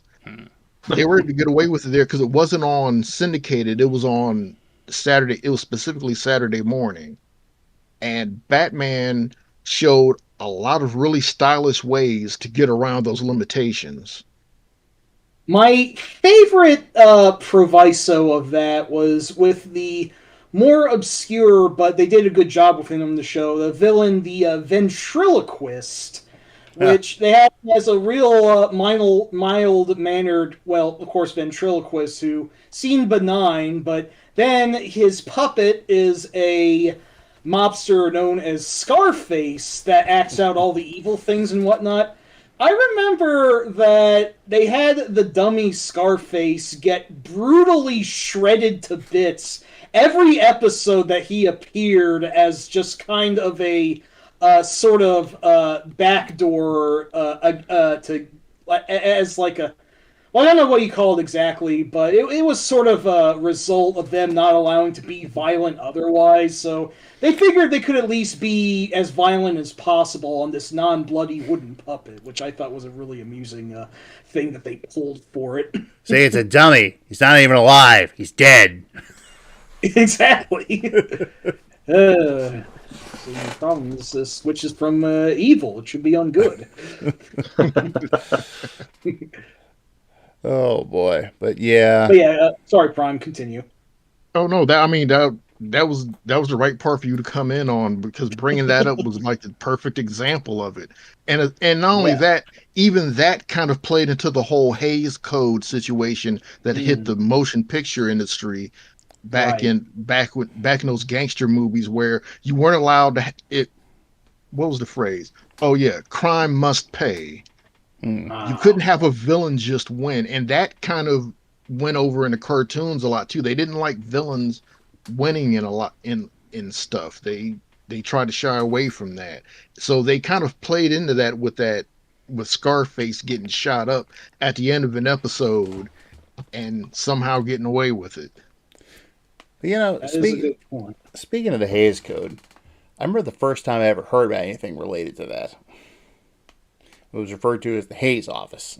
But did you ever see an old Merry Melodies cartoon called The Tale of Two Kitties? It featured... Familiar, yeah. It was it sounds familiar. one of, if not the first appearance of Tweety. And featured Babbitt and Cat Stello. I do remember that. Yes. Yeah. So at one point, he's Cat Stello's up high trying to get Tweety, and Babbitt's calling. He's like, "Give me the bird! Give me the bird!" And Cat Stello looks at the camera and goes, "If the Hays office would only let me, I'd give him the Boyd all right." Nice. Oh, but you know, going from Batman, what was the next logical choice for a superhero anime series? Superman. I don't think it was quite as memorable, but it was pretty darn good. I mean, I thought it was great, although I know a few people maybe took umbrage to Superman being a little less invincible in this adaptation. Myself not having as much of an idea of how Superman is normally portrayed as being invincible, I didn't mind that. I thought it was really damn entertaining. Maybe it was a little. It really varies with Superman, though, over the years. Yeah. They can't seem to decide how OP he should be. Yeah, yeah. I mean, that's the thing. I was just another step in that long line there. Like, how powerful should he or should he not be?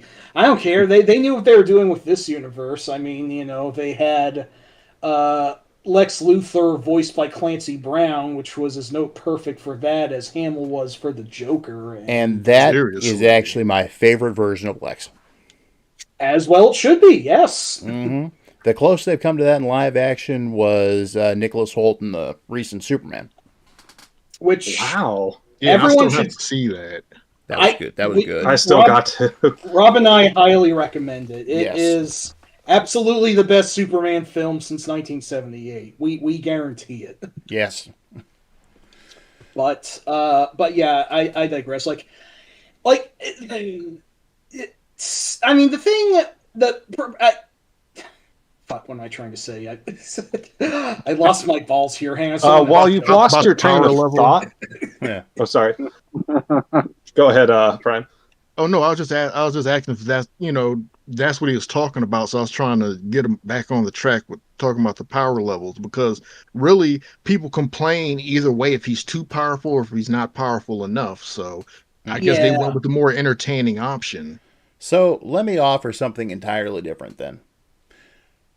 That was absolutely the perfect casting for Mr. Mixus-Pitlick. I was Yes! going to say Gilbert Gottfried. Gilbert My, Gottfried. my brother, for the most part, hasn't seen Superman TAS on the whole, but he did see that episode and he fucking loves it. It's just And that was how I learned how to pronounce his name. that is another good point. Yes, Mix. Yes. Bit. Lick. No, how do you say that again? Kill Pixies him. Oh, wait. You're getting sloppy, Smallville. You made all these typos. Oh, yeah. Sorry about that. KTPL. Oh, by the That way, episode was like the most literally Looney Tunes episode of Superman, which, duh, that goes hand in hand there, or considering who made it. But yes. tell me, though, Mike, you did notice when he was telling Clark how to spell it, how to pronounce his name, when he got to the Yes part, he pulled out a Yes album. Oh, I forgot that part, actually. Which album was that? I don't know, but it might have just been a generic thing with the Yes logo on it. You know, like I something. remember seeing the logo on what he pulled out, but I don't know their albums enough to know which album it would have It been. looked like it could have been like Tales from the Topographic Oceans or something like that. Oh, that's a good one. So not a bad choice. So yeah. Hey, McGurk, where are you? The freaking thinker. Oh, wait. It's not 100%, but it looks like it kind of looks like the cover to The Ladder, if I'm not God damn it, this link is too long. Wait, hang on. That would make sense. That would have been the album that was out around the time. That was actually my introduction to Yes, funnily enough. Yeah, there you go. I mean, the background in the actual album was blue. This one's red here, but I think that is a clear nod to The Ladder. That's pretty great, I gotta say. Keep in mind, the only Yes album I can positively identify on site is 90215. Well, yeah, that one is, pretty easy to visually comprehend, at least. So, But there was just so much good stuff in that episode. And yep. Who was it who played? What was her name? You know, his Gisplinson's his wife. Fuck, I forget what. I don't remember who played. I think that might have been Sandra Bernhard. I think it was actually Sandra Bernhard. I don't know how I remember that, but yes. That bit where she's like changing all these different outfits, trying to distract him, and nothing works. And then she eventually just bonks him with a hammer, I think. It's something like that. Yeah. The thing with Superman TAS is that while for the most part, it did stand out well with his adventures on his own and made better use of his rogues gallery than most other Superman adaptations did. I mean, let's be real. Yeah. Superman's rogues are definitely, on the whole, not quite as well-known or as high quality as Batman's rogues, but, they made Metallo pretty intimidating. They had him voiced by Malcolm McDowell, so that was rad. Yeah. That's cool. They eventually brought the Parasite, lesser-known villain who they actually made pretty creepy here, voiced rest in peace by Brian James, constant Hollywood villain who I remember best as Leon from Blade Runner. If you've seen something, he's probably been in it at some point in the 80s. But, I remember a friend Sam saying that, even then they weren't sure how much Superman would be able to stand on his own, so they already started kind of building the pieces of the greater DC universe at large to roll it into the Justice League. Like an earlier episode, and I remember, actually had Lobo guest starring in it, voiced by Brad Garrett, which was a pretty canny choice. And I remember in a later episode having Aquaman in it, before he got his beard and more sort of Norse look that he had in Justice League, but still. And of course, I remember that Brainiac was also really good in this show, although they made a bit of a...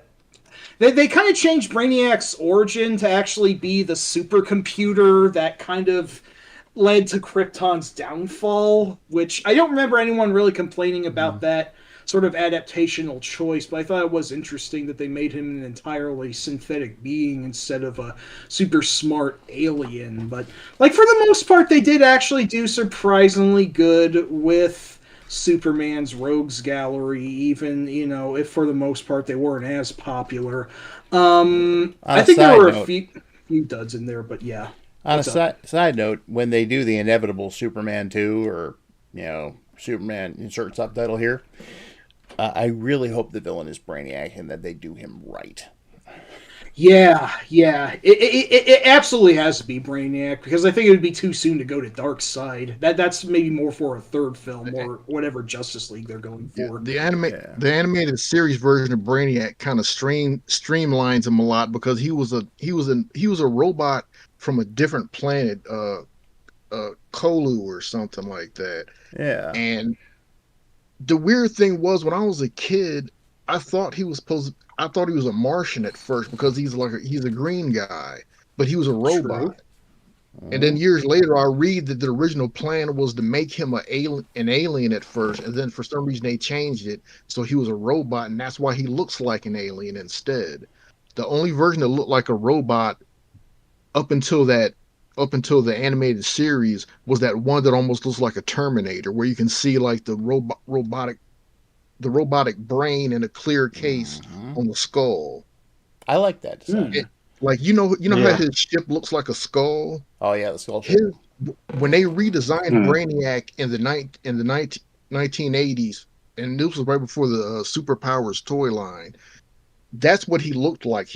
He had that ship for a head, basically, and then like a Terminator style body, but stylized, so it didn't just look like a Terminator. It looked more alien, kind of. Hey, minor aside here about Brainiac. Didn't at some point in the comics, wasn't he some guy with a mustache? Yeah, and that was probably one of the parts of when John Byrne redid Superman's whole deal after Crisis on Infinite Earths.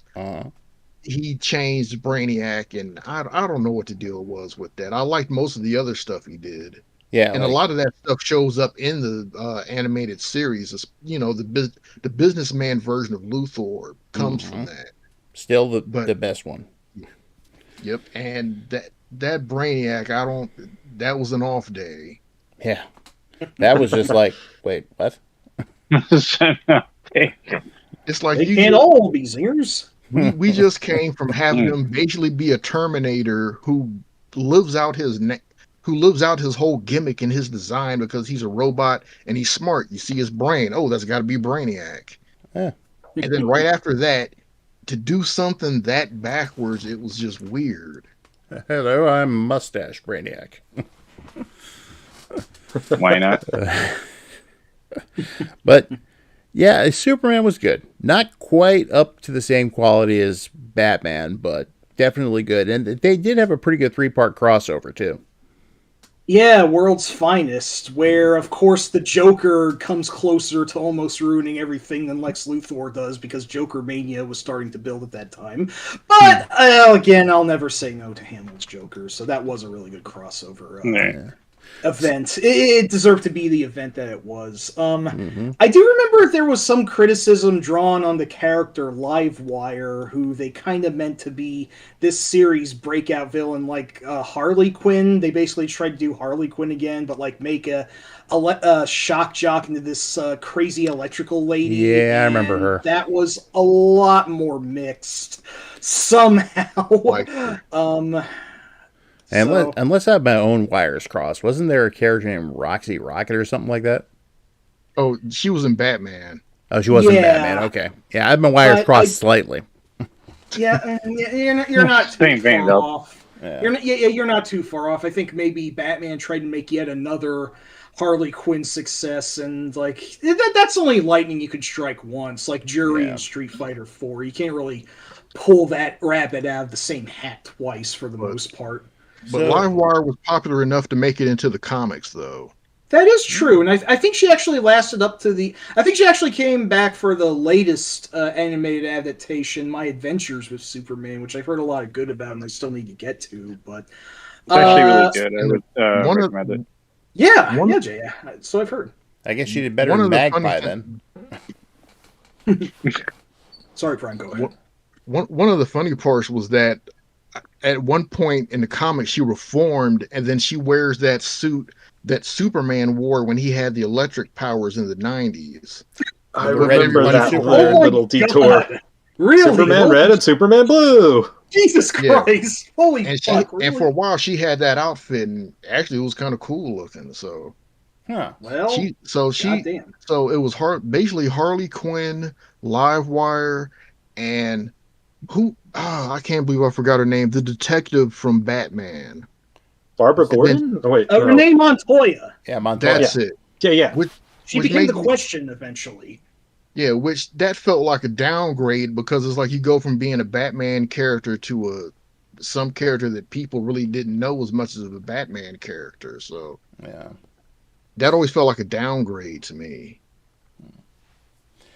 Yeah, that's Because fair. I mean, especially if you look at how DC Comics worked, basically from 1989 until now, the hierarchy is Batman characters at the top and everybody else is below that. Yeah. Yeah, So it's like if DCE you- was. Go ahead. Yeah, so becoming a not Batman character is like a downgrade.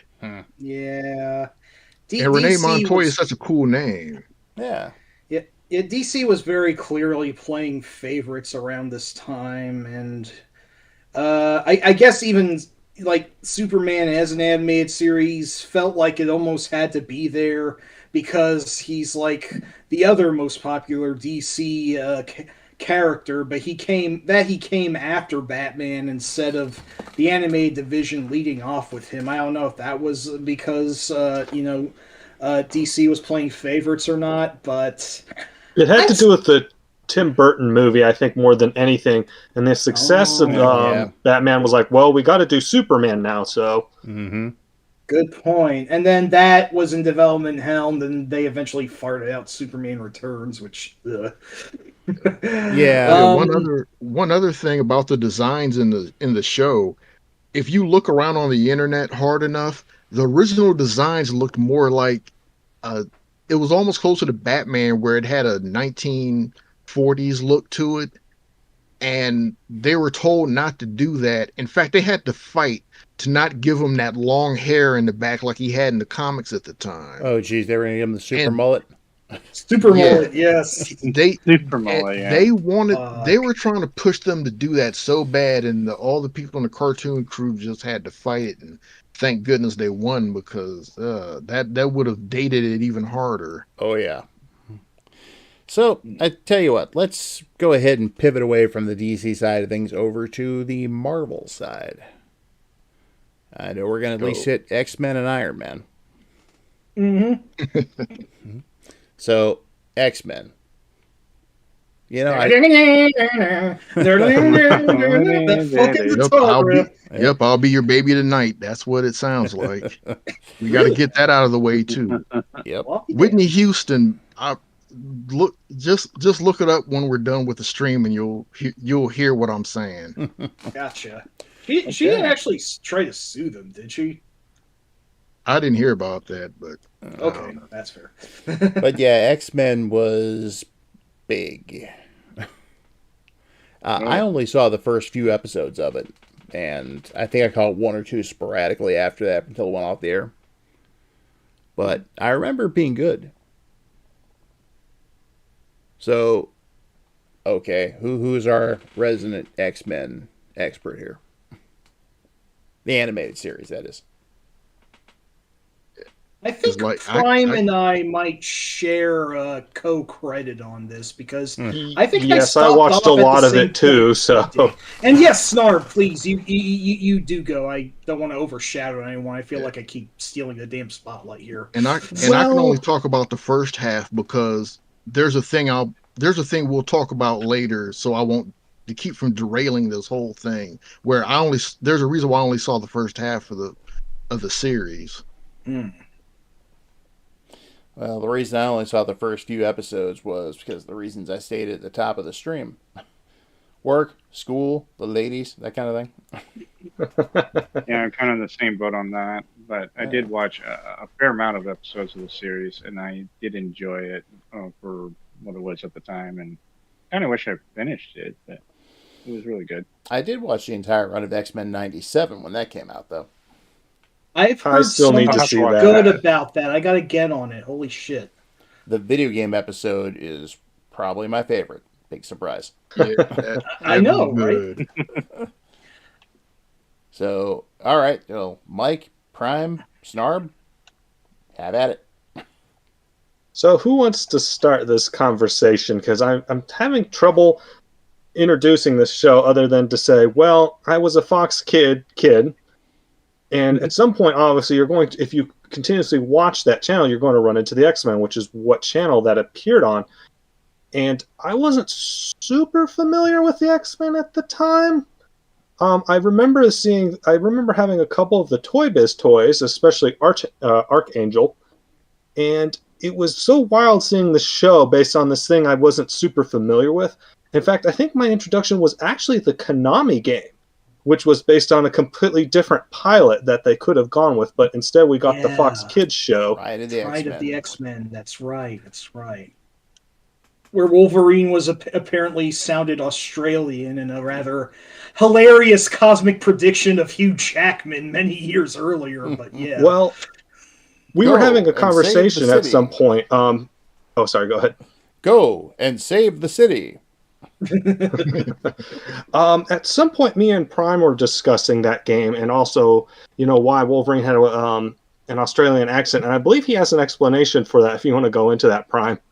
Yeah, this was the early 1990s, and who had any idea what an angry and ridiculously violent who knew what Canadian. a violent Canadian sounded like at that point? Because I keep thinking back, and the closest I can get to that is even when Bret the Hitman Hart was mad, he still sounded like he was a decent, reasonable guy. Well, Jay's our resident Canadian here. You have any input on this, Jay?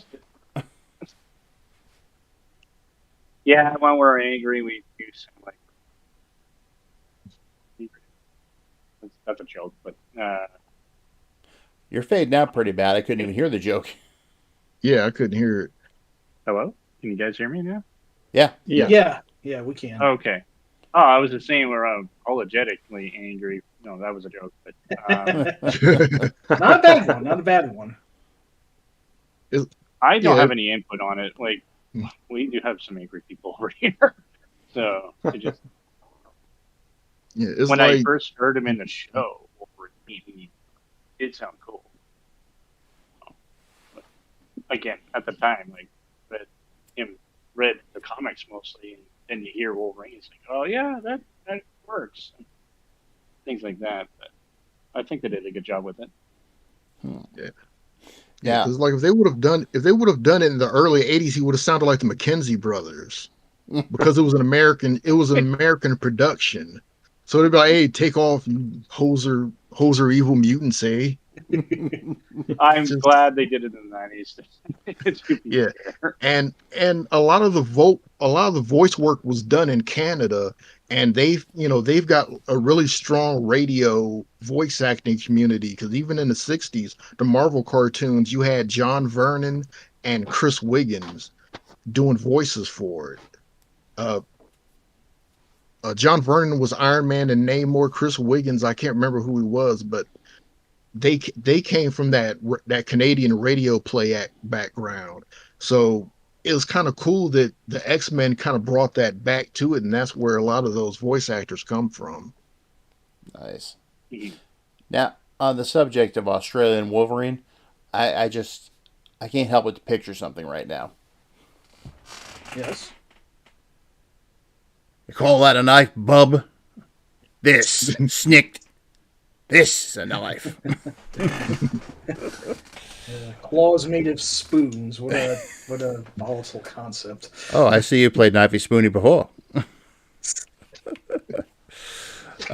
Anyway, Yeah, but yeah, that was the beginning of the whole X-Men media empire thing, and as Snarb said, it was the toys hit first, and then they kind of came in with the cartoon, and that's how a lot of people linked it that weren't into comics yet. Makes sense. Indeed. Was that how anybody else ran into it? Now, my brother collected X-Men comics in the 80s, so I already knew who they were. I used to read them all the time, so got to see like the early stuff with the Hellfire Club and whatnot. Oh, Yeah. okay, yeah. So you got to see some of the really early stuff when it was really starting to take off. Then In fact, I remember him collecting all the way through the Dark Phoenix saga. And after Yes, that, and that. Sorry, like, go ahead. after that too, because he even had issues when Storm had her mohawk and all that. Wow. Right. Which was her look in the NES X-Men game, as I recall. Unfortunately, Yep. yes. Yeah, unfortunate. yeah, But Cool look, though. now, what about the rest of you? Did you guys know the X-Men before or after the cartoon? I knew before because I was a nerd. So Well, but my introduction to the X-Men mostly the Secret Wars series, where it was made for it was a comic series made for a toy line that Mattel was doing because they lost out on the DC license that went to Kenner. So it was basically all the all of the major superheroes and a few of the major supervillains are transported to this world to fight, and the X-Men really get a big debut. It's almost like wrestling where they kind of lose stuff in the early goings to play up their their underdog status, and then later in the series they have like a big battle on Wolverine and ends up looking cool because there's a character, the Absorbing Man, who can turn into different whatever he grabs he can turn into, and he runs around with a ball and chain, so he just turns into metal most of the time. He runs at Wolverine like he's just gonna smack this little guy running at him, and Wolverine just says out of my way, swipes his hand, cuts the Absorbing Man's arm clean off. nice. Wow. Sweet. And that was a lot of people's introduction to Wolverine, and he was also in the toy line. So from that all the way up until that X-Men toy line, Wolverine was getting more and more famous, and what put it over the top was the cartoon. Right. Correct me if I'm wrong. Secret Wars, didn't that involve the Beyonder? Yep. Thought so. Mm-hmm. The Beyonder. And That's really where all I know the Spider-Man- Beyonder for ever. So Yeah, he didn't do much other than that. He was created just for the comic, and that's also the event where Spider-Man finds the black costume that there's a part in the building on this alien world where a bunch of the superheroes get their outfits repaired because they've been fighting each other for days. So Spider-Man goes into this one room and finds it in there, and then it goes on his arm, and then becomes his new outfit. And he thinks, oh, that's what everybody else got. Yeah. But he's talking to him, and it's like, no, mine doesn't do that. I don't know what you got, buddy. Didn't he model that outfit after one of the Spider Women at the time? Yep, because she pops up in that miniseries and has that design on it, which is funny because there's a Spider-Man comic before all this where you first see that outfit, because Secret Wars happens kind of in between issues. Like most people's comics, there's an issue where they go to Central Park and they see this weird building, they go into it, and then they vanish. And then the next issue of the comic, it shows the building reappearing in Central Park and the character coming out like, oh man, that was crazy. And you're like, what was crazy? And the answer is Secret Wars. It happens between two issues. So when Spider-Man comes back, he's got the black costume all of a sudden, and nobody knows how he got it. So you have to read Secret Wars later on to find out. So that kind of built up the rep of it, and built up, well, like I said, it built up Wolverine and the X-Men. And before that, you'd say like Superman, Batman, and Wonder Woman are the big three of DC. For Marvel, it was Superman, the Hulk, and Captain America. up until Wolverine's popularity kind of knocked Captain America out of it. And as we keep trying to get back to the cartoon, the hype really started strong with that X-Men cartoon on Fox. I remember they made Jubilee a main character in that. Yes, that's a big part of the first few episodes. And much like, well, it sort of took a different route from Batman the Animated Series. It was clearly maybe in response to that. I can't remember if it was literally the same year or a year after, but they really wanted to build up on continuity because the first episode starts off really strong, and there's this character you see called Morph. And he disappears for a huge chunk of that, and you're just wondering in the back of your head, okay, what happened to this character? And they play it off later, and they kind of do that with a lot of plot threads throughout the show, and it almost takes on a soap opera quality, but it really worked. It like got you hooked, and it was hard to stop watching because you wanted to see what came next.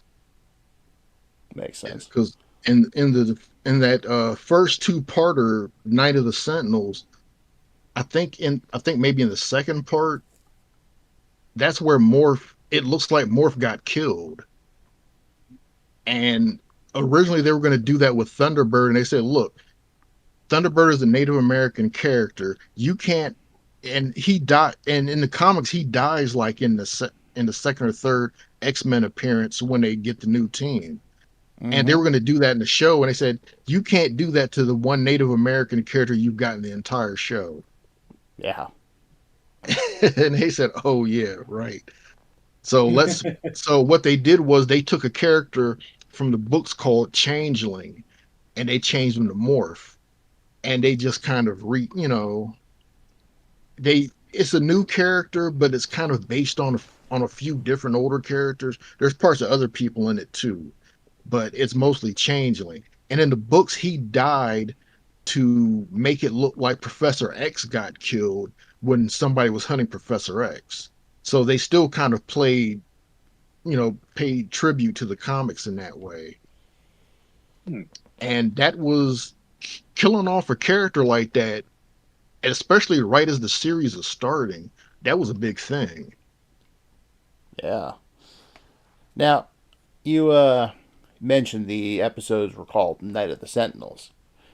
I think, despite having seen the Sentinels in the comics before that, I think that was actually what really made me appreciate the Sentinels. Mm-hmm. I can even do a pretty good imitation of them for a while. Can you do that now? I have no idea. I haven't done it in so long. Well, shit. It's like, surrender, mutants. I used to be able to do it a lot better than that. Yeah, that was that specific tone they had. Mm-hmm. Yeah. So, but that was, they were just cool on that. That I remember. Yeah. It's been so long since I've seen the first two episodes. So, Snarb hit on the big thing about it being an ongoing storyline, though, because they used to be afraid of doing that because they never knew when an episode was going to be shown out of order. And actually, it does happen with the Fox X-Men show, but for the most part, they just kept it in order. So there wasn't any of that wonkiness like happened in a few other shows. now, as I recall, a few other Marvel characters appeared on the show from time to time. In fact, And some of them weren't supposed to. I remember one. I only remember watching this run right before X-Men 97 premiered. I went back and actually I was reading about it, and it's like, oh wait, really? So I went back and checked out the episode with Captain America, which I think took place during World War II, didn't it? Yep. Mm-hmm. So that was like what, Wolverine and Captain America? Yeah, before he they may have said he was codenamed Wolverine or something, but back then he was mostly known as Logan.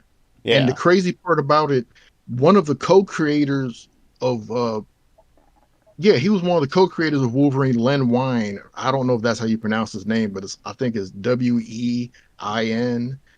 And he was one of the co-creators of Wolverine.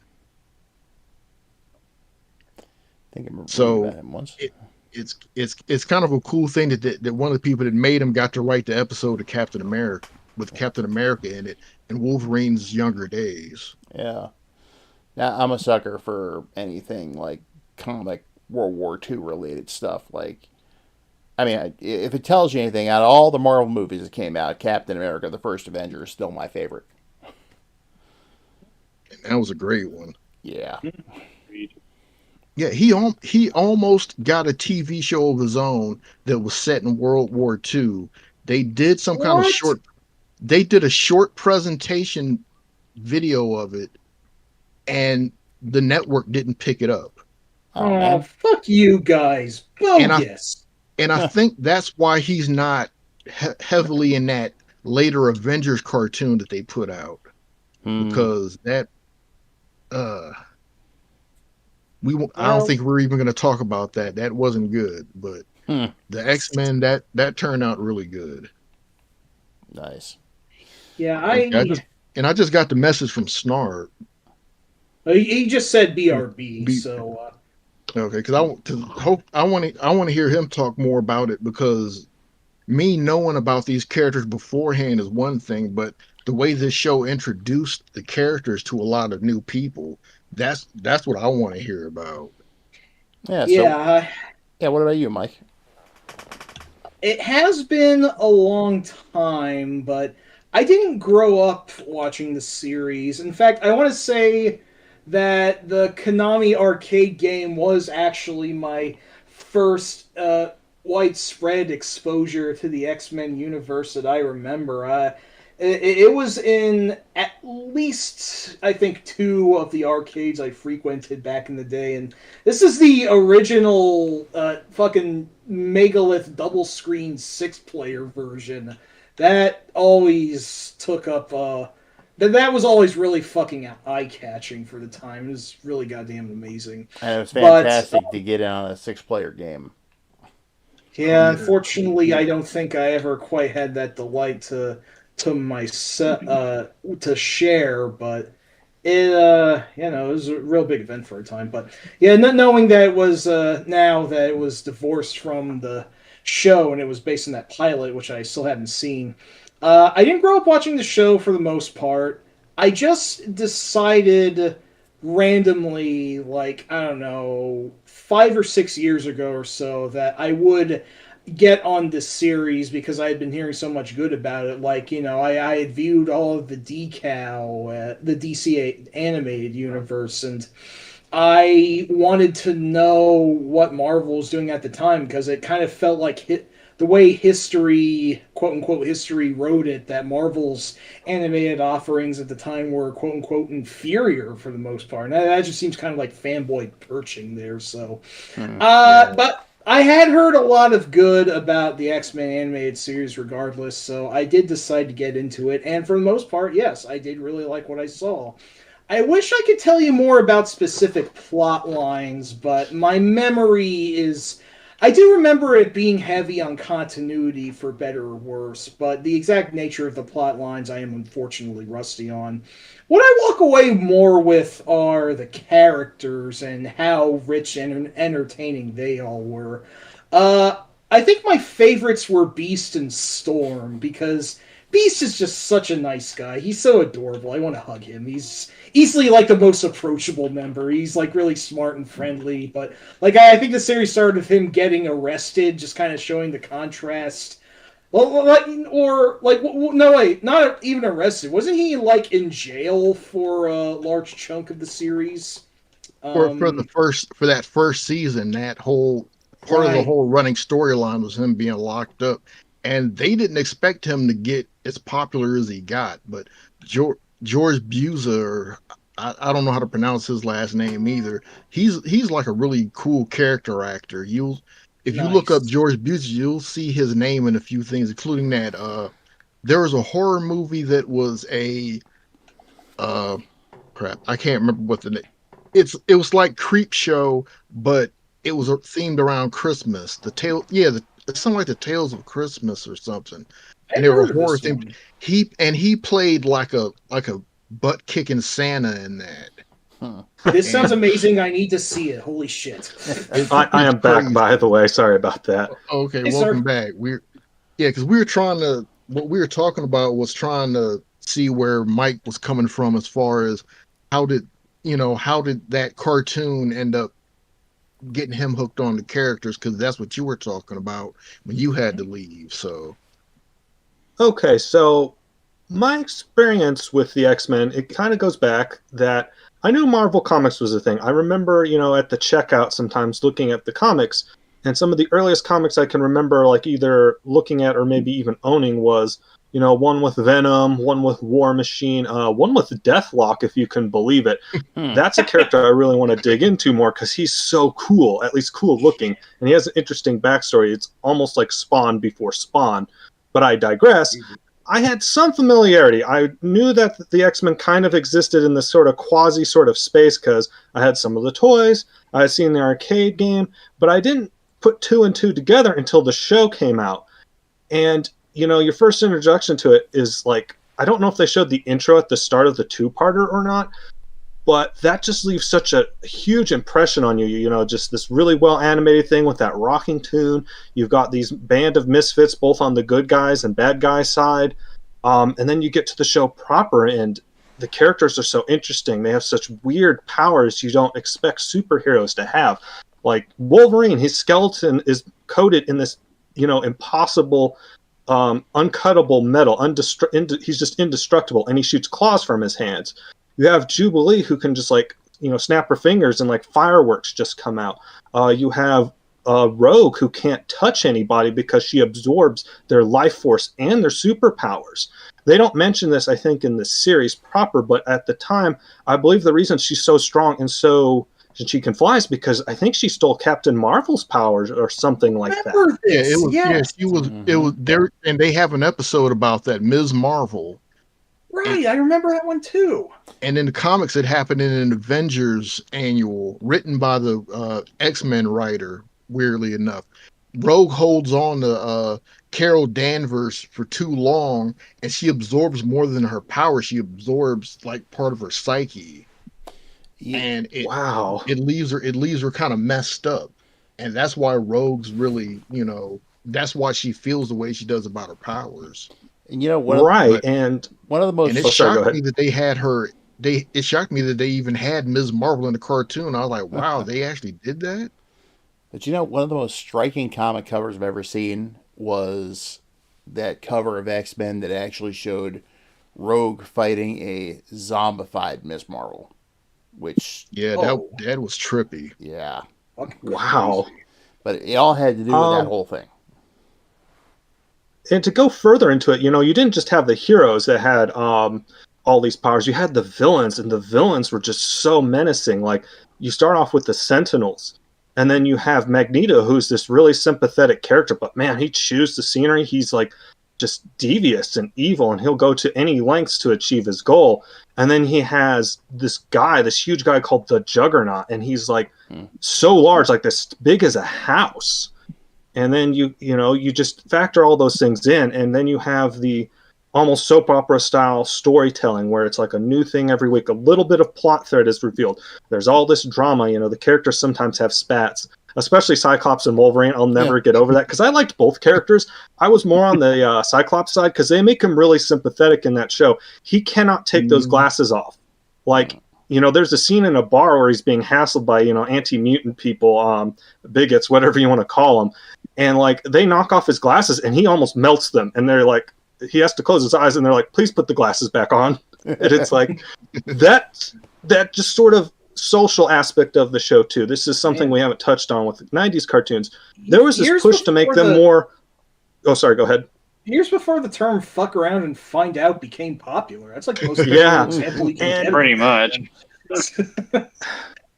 And it's like, there's this thing we haven't touched on that 90s cartoons attempted, and this was a big show kind of talking about social themes, political themes. One of the biggest villains in that show was a U.S. senator, and it didn't dawn on me until very recently why that was. That's Henry Peter Gyrich, wasn't it? No, that's the government agent. Fuck. Gyrich is the government agent. They were trying to influence. I can't remember his name, but he was the senator. I can see his right. face, but I can't because he's got glasses and he's got brown hair that kind of grays at part of it. Yeah, and sorry, go so ahead. go ahead.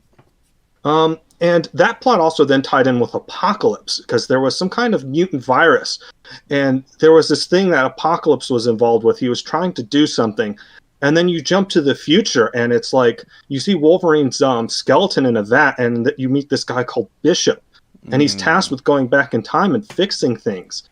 And again, it's dealing with all this heavy stuff. There's social aspects, political aspects that they were just introducing to cartoons that I don't know how they got away with. I think about some of the Captain Planet episodes I watched, but this show also touched on it. And you see this guy called Bishop, and he doesn't want any of this. He doesn't want any of this shit. And it's like he's my favorite character because he puts up with so much crap, but he gets stuff done. And he just has.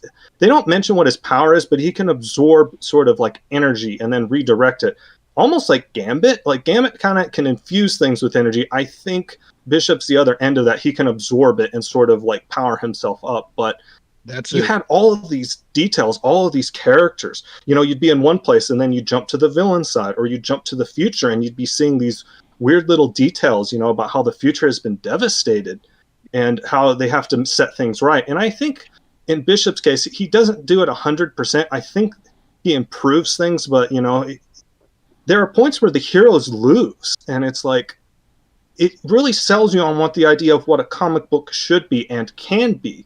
Because I know sometimes I miss the mark, but when I've read when I've read little bits and pieces of comics over the years, just assorted things, I've never been super big on it outside of the Sonic comics. You get little nuggets of that from the show, and it made me want to dig into the comics years later. And then I looked up, again, Bishop was one of my favorite characters along with Rogue and a few others. And I didn't like what they did with the character. And that's kind of the nature of it. Is like you get hooked on one version of the characters, whether it's the cartoon or the comics, and then they change it, or, something changes, or they try to do this event and they mess stuff up. I think I was trying to get into the comics, and then House of M happened. And I just didn't like what that did. I just did not like what that did with the characters.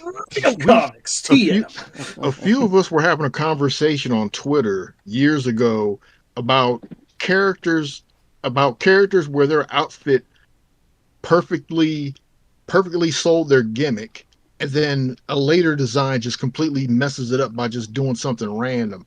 And one of the ones that everybody kept talking about was how Bishop's outfit, it looked like a futuristic X-Men uniform. And in the comics, that's what he was before. Like, he goes back in time because he's got to stop the traitor. That the traitor is involved with the incident that leads to the not the Apocalypse, the character, but that horrible future with the Sentinels flying over and all the X-Men. Almost all the X-Men are dead already, and he goes back in time to stop that. And it's almost like the comic, but not completely. But later on, they just start turning Bishop into just all kind of different random stuff, and that sounds like where you ran into him. Right, and it's very frustrating. Like, I think at some point they made him a villain. Like, in the comics, and that just angered me so much because that goes against his character. Like in kind of the show, they hinted at this, but in the comics, he was persecuted. That's why he has that M on his face. It was a tattoo. It was literally like a serial number to let people know, hey, this is a mutant. So there was more persecution in the future, and it kept getting worse and worse.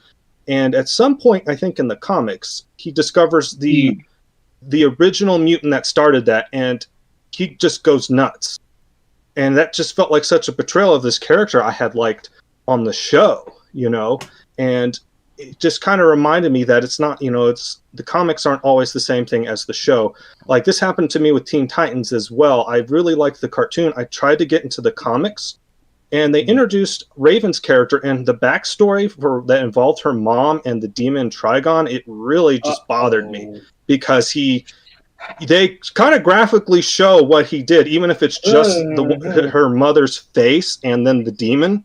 And that I put it down. I'm like, okay, I don't know if I'm ready for comics yet. I never knew anything about that until you mentioned it just a few seconds ago. I think, know everything about that. That's Yes, and Raven was one of my favorite characters. You know, like all the characters in Teen Titans were great. That's beyond the point. Absolutely, But again, yeah. it illustrates sort of the disconnect sometimes and why X-Men as a cartoon and Batman the animated series, you know, to tie it back to that, and Superman the animated series works is it distills them into sort of these great archetypes.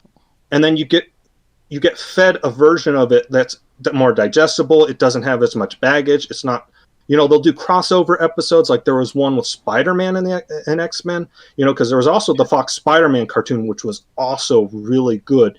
It was a little bit cheesier. I mean, X-Men's cheesy too, but... Snarb, you're saying there was a Spider-Man and X-Men cartoon crossover? Yes, in the 90s. Revenge. Was Arcade the villain? No, it was the Kingpin. I know. Yeah, I completely forgot about that game for a second. Thank God. But I'm so sorry. I'm just being. I was trying not to think of it. I knew where you were going with it, and that's putting a fucking minecart level in an X-Men game. What was with minecart levels and everything back then? God damn it! I know, but actually, before you go on, Snarb, quick aside. Yes. Prime probably be the best one to answer this, maybe. Was the future Bishop was from the same one depicted in Days of Future Past? Nope. Really? Different They one? were the X-Men were so complex that they had multiple messed up futures. Yeah, oh boy. Yeah, we haven't touched on Age of Apocalypse, which didn't get an animated adaptation, I don't believe. I think they did something close to it. Oh, maybe I didn't see that episode. At some point, I did drop off of X-Men. I think the animation quality tanked at one point, and so did the plot writing, and I was kind of done with it at that point. So again, much like comics, something changes. You know, they change the formula a little bit. It's just not the same, or you get a little bit older, you grow out of it, and like I said, there's no baggage with this show. If you want to just go in and learn what the X-Men are, you can. You don't have to worry about all this backlog. And then if you really like it, you can investigate the comics, you know? Mm-hmm. That's kind of the appeal of these shows. Exactly. So that's kind of my secret. I do like a lot of superhero media, but I'm not really a big fan of the comics themselves. I actually do prefer distilled adaptations, which probably in the eyes of some real munchkins and grognards makes me... not a true fan, quote unquote, no true Scotsman or what have you. You won't be able to join. You guys, the comics get really stupid. I take my sugar how I want it. Okay, Mike. Those people don't count though, so don't. Whatever you like. If you're a real fan, you're a real fan, and that's the end of it. Just remember, if you appreciate it. You appreciate it. That's it. Just remember this, Mike. Though those munchkins will never invite you to join the Lollipop Guild. I know that's probably an outdated thing to say now, but I don't mean in the term of like that being like bad. I mean like that's like a term for like a specific person who like plays something a specific way or whatever. Maybe it's still bad PC though, so I do apologize if I misused it. Anyway, if we can have a timeout here for a second. It's almost 11:30. I want to go ahead and touch on at least two more cartoons before we call it an end. And in that regard, I'd like to get off X-Men and superheroes for a couple of minutes and give the floor to Jay, because I haven't heard too much from him tonight. And he wanted to talk SWAT Cats. And I'm actually rather interested in hearing more about them, because I never saw the show. Sam has spoken highly of SWAT Cats before, and Jay has too. So I'd like to learn a little bit more about that. And I like it too, so. Yeah, well, there you go. That's another vote. I have somebody who can help me with this because it's been a long time since I've watched this show. The show is, I believe, a Hanna-Barbera show. It is, yes. Mm-hmm. 2 seasons, should have had more. There was even a time when there was a Kickstarter or something like that. Somebody was trying Yeah, nothing came of that as far as I know. Yeah. Which was crowdfunding sure fucking works, doesn't it? Boy, does it ever! I'm not. Yeah, I'm still a little salty about that. Yeah, it didn't go well. Yeah, but I thought there was no Kickstarter, and there never was. No, there never was. Yep. Anyway. But no, the show is really good. It was probably almost near the end of June's timeline. You're cutting out, Jay. What's wrong with me? Maybe it's just my end? No, I it's cutting out on me had too. cut out on mine too. Difficulty hearing him also. Sorry. Yeah. Let me try. Can you guys hear me now? Yeah. Yeah, that sounds better. Yeah. That sounds better. Yes. Mm-hmm. Played around with a little bit of my volume. I don't understand what's been going on. Anyway, yes. So kind of like you, Rob, I stopped watching a lot of this stuff in the mid-90s, but this show caught my attention just because it was a little darker for a Hanna-Barbera show. It's about these two junkyard cats that has their own jet. They're kind of like heroes by day, heroes by night kind of thing. It's just they had weird villains. It was just a lot of fun to watch. I like the story, and they had fun with the characters' names. Like one main character is called T-Bone, and the other one's called Razor. The female character that T-Bone likes was Calico. What was the general? Farrell, I believe. Yeah. Commander Farrell or something like that. He was always after the SWAT cats, even though he used to work for him before. There was a lot of fun. They had jumping through dimensions or time loops, or not time loops, but different time things. I'm trying to remember all the episodes, but I just remember a lot of their villains. They had this like dark wizard type villain. Dark Cat, yes. Yes. It was a blast of a series. I don't know. What can you say about a Prime? And trying to remember all of that. You've probably seen it more recently than I have. It's been decades, but I just remember that show was just so much fun. There were a lot of great designs to it. It felt like something that was halfway between 80s cartoons and what the 90s. It felt like what the 90s were going to be. Yes. I think it panned out with the attitude of it. I mean, and it's crazy because I can't even remember what I saw it on first.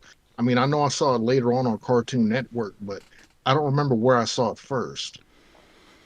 I want to say it was like on ABC or CBS because I did catch one or two episodes before it went into syndication on Cartoon Network, and that's all I remember about, its original broadcast.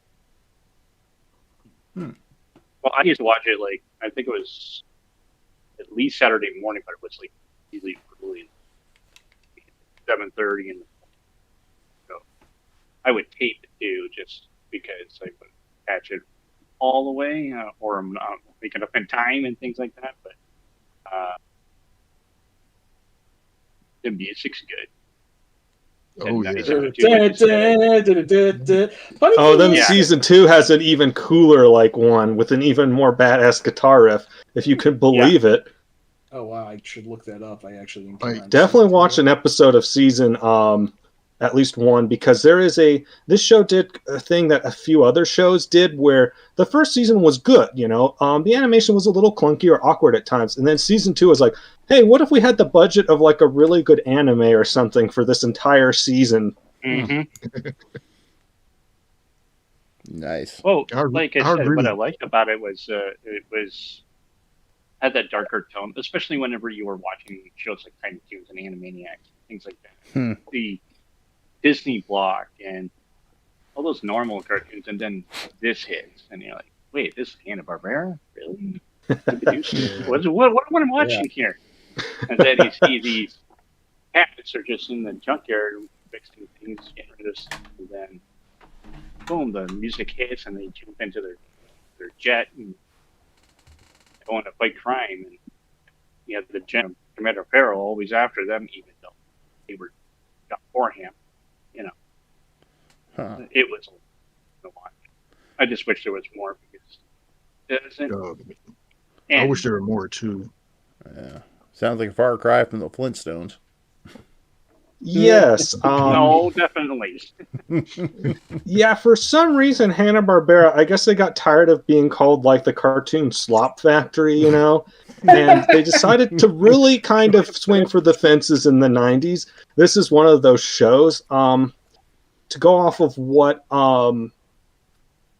Jay was saying, it kind of feels like it was a darker version of TMNT, if you can believe it, closer to the Eastman and Laird comics, because it has this really dark, heavily shaded style, and the characters...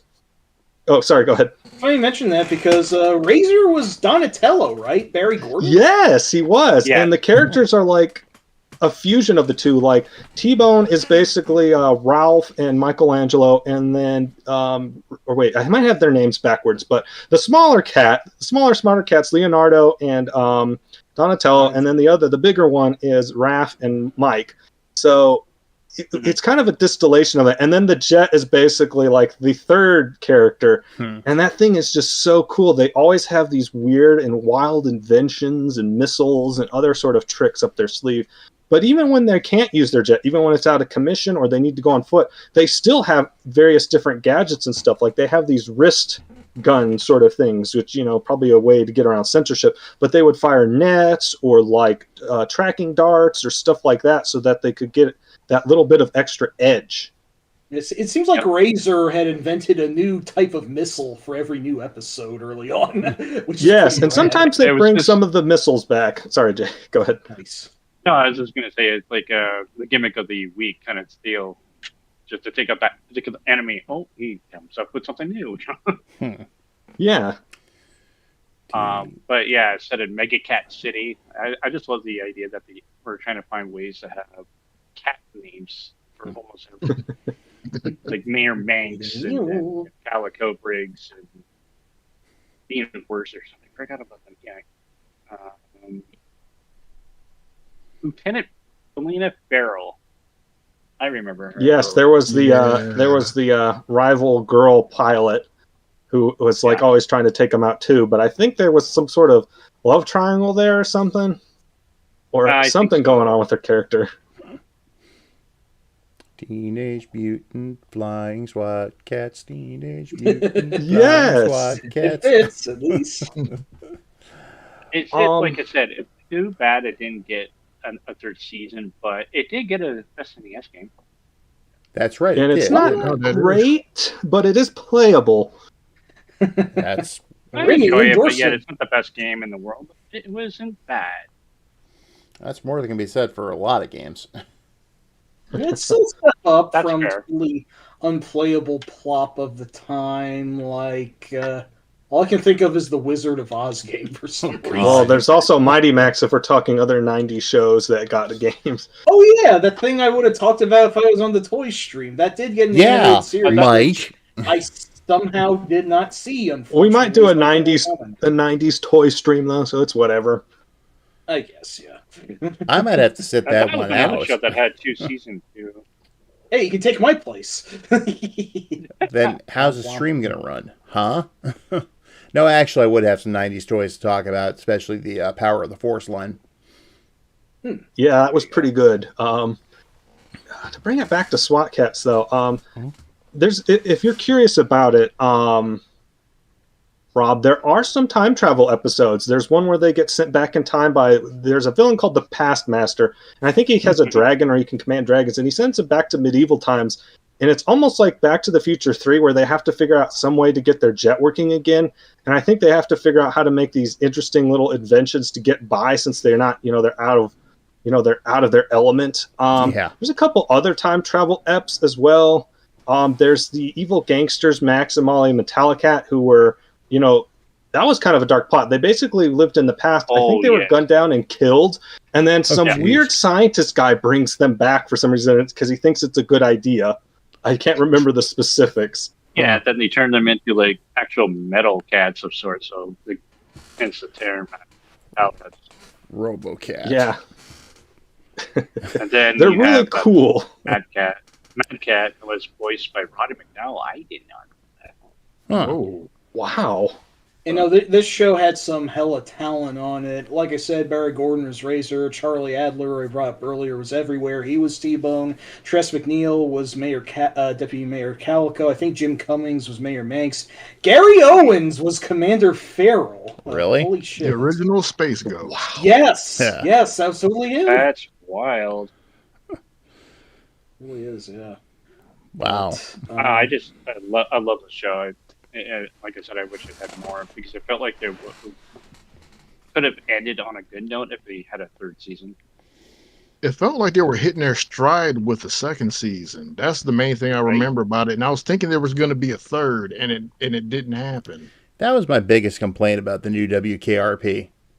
It's like the first season was kind of all over the place. The second season, things were starting to gel, and then boom, it was canceled. Yep. It wasn't even because of low ratings or anything like that either. It was actually not doing well. It was doing well. I think that was the same case with SWAT Cats. It was one of the most popular shows of the time. There are some theories that maybe Ted Turner was meddling in it. Like, he supposedly was talking in front of, like, I think it was some government council talking about violence in cartoons, and he said something along the lines of, we don't have, like, violent, mean stuff like Beavis and Butthead, you know, we have these other shows.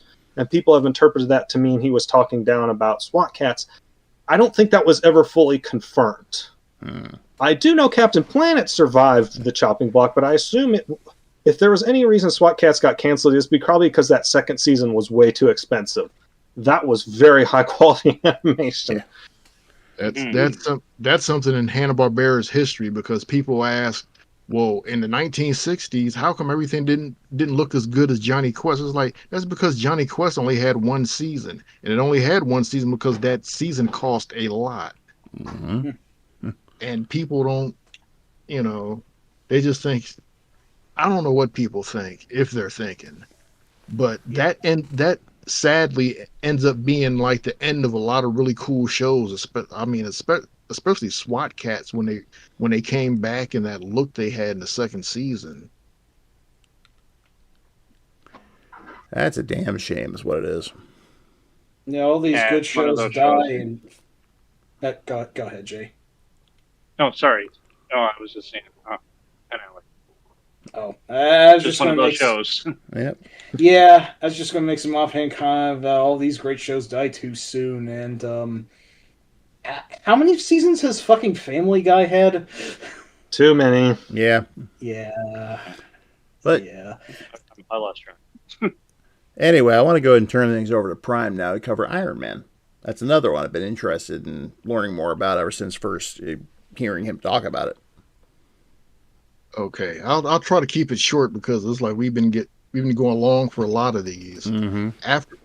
After the success of X-Men, Marvel was trying to branch out and see what they could do, not only with other comics, but also doing the toy lines to go along with them.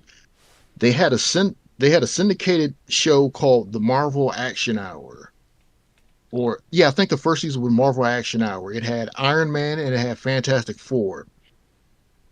The first season of Iron Man almost feels kind of like a takeoff on G.I. Joe, where Iron Man is the main character, but the group is called Force Works.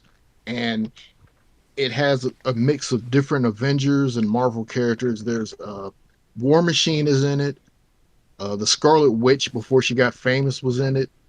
The second version of Spider-Woman, not the first one who had a cartoon in the 70s. Mm-hmm. Hawkeye, and Sentry. Yeah, Sentry, a really big guy from the MCU, I guess, maybe. Yeah, I don't know. the mystic. He was basically a mystical character with an axe who had very vague powers and kind of felt redundant on a team with a Scarlet Witch on it. But Yeah. and of course the Scarlet Witch is wearing probably the ugliest outfit she ever wore in her history of comics, and that's saying a lot. Yeah. Very impractical too.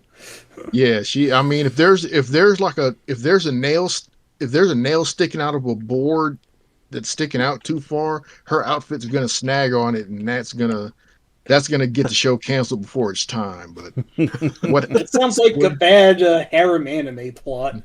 Yeah. Yep. So what happens is it's Iron Man. It almost feels like G.I. Joe, where it's Iron Man and his group versus a villain called the Mandarin and his group of supervillains from different parts of the Marvel Universe. Mostly his henchman is a smaller version of MODOK, who's played more for comedy relief than his ability to kill people and run the organization of AIM. Good old Babby And Modoc. he really, when they put him in anything, I think the only thing where MODOK really seemed like MODOK was the later Avengers Earth's Mightiest Heroes, where he actually does run AIM, the advanced idea mechanics. And they actually show up in a later season, but MODOK's not with them because they also change people's origins a bit here and there. So it's mostly Mandarin and MODOK as the main villains you see all the time, and then there's like a bunch of smaller down the food chain villains like Whiplash, Blizzard, Gray Gargoyle.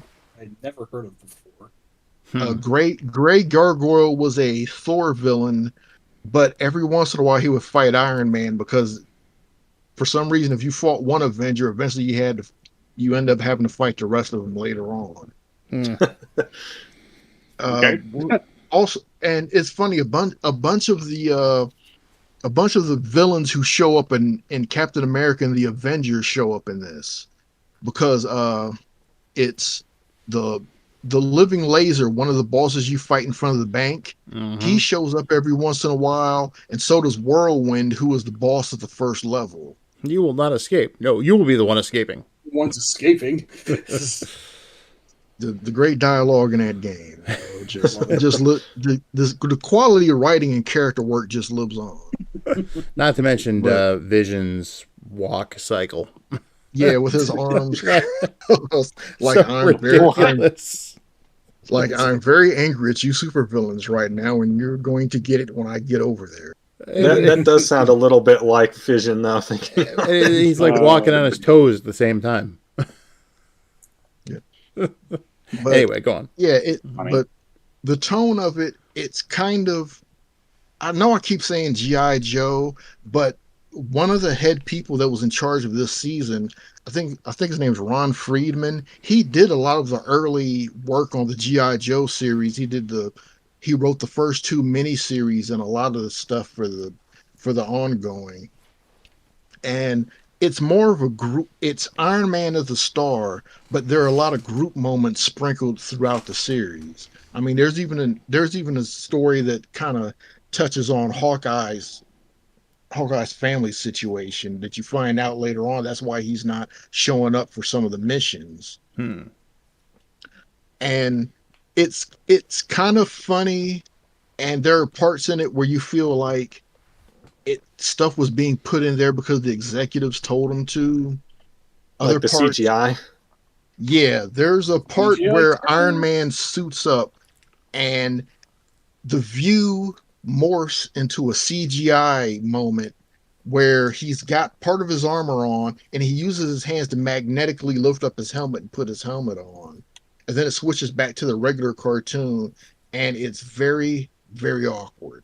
Sounds it. Yeah, it's something that it's CGI that maybe would have worked in it would have worked in an ad for the toys where they just say, oh, now we've got Iron Man action figures. Here's some CGI. Now we'll show you the figures. It's not that. They stop in the middle of a cartoon. They have to work it in there. Oh, boy. Like he has to get to a place that kind of looks like the CGI location. And before he can do this, he can't just do it where he is. He has to just he has to find the background so he can use so he can use this expensive stock footage. It's like, wait, it only worked in one place. I'm gonna fight you. I just need to find some stock footage. Yeah, some very specific stock footage. It's really, but then you've got the stuff in there that's also like the cool parts of G.I. Joe. Like if you remember Iron Man's backstory, and it changes from adaptation to adaptation. in this version, he's hurt in an explosion by the Mandarin, and he builds the armor to, you know, the armors keeping him alive at certain points too. There's a part in the show where he's working with a physical therapist, and I'm trying to think when did I ever see a physical therapist in a cartoon like this? Right. That I know she shows up in the first episode, and that is something I thought was really interesting about this adaptation. They actually go into a sort of psychology in his physical, ailments, and that's something you rarely see, even just in a regular cartoon, let alone a superhero cartoon. Exactly. It was cool to see stuff like that. They did try to work those things in there. There's this version of Spider-Woman is the mother. So there's an episode with her teenage daughter in there, and that turns into the trapped in virtual reality episode, because it was the 90s, and that was the step up from the 80s when the Super Friends got sucked into a fake Pac-Man machine and stuff like that. But yeah, the Beetlejuice animated series had a virtual reality horror episode too, as I remember. Yeah, that was like a 90s thing. So, but in that same episode, it was also the stuff about her dealing with her mother, and her mother had her play piano lessons, and I can't remember the guy's name, but he's a real musician named Van Cliburn or something like that. I've heard that. I feel bad for not being able to remember his name, but he actually appears in the episode. They go to a concert with him there, and later on she ends up appreciating a different form of music instead of just downplaying it, because it was something that she had to do that was connected to the music, and then she got an appreciation for it. So there's stuff in it that's clunky, but then there's stuff that they worked in character wise that's really cool. But a lot of the series felt more like the suits were winning in the whole idea of what got into the show. But the problem is the Fantastic Four show was even worse. Oh boy. Because they were playing that mostly for laughs, but the laughs weren't there. It was mostly, I guess, if comedy's not being funny, all you can call it is unserious. So all I can picture is something like, Ben begging Reed to find a way to change him back into human, and Reed's just like, no, I can't do it. Cue the canned laugh track. I think they even played Galactus for comedy value, kind of. He just made a planet. It's like there's a weird tone to it. So that season goes like that, and people kind of fall out of watching it. But I kept watching it because I'm like, hey, it's almost like watching more G.I. Joe. So I kept watching Iron Man. So before this, there was this big media blitz where they even had one-shot comics for the different halves of the show, because they were trying to push. They wanted to be as big as at least as big as X-Men, or at least be as well known. But by the end of that first season, the toy lines are still going, but the show, people kind of fell out of watching it. So they didn't see what happened in season 2. In season 2, it felt like indeed true maniacs got in charge of the show, because in the first episode of Iron Man, it basically ends the whole status quo with Force Works.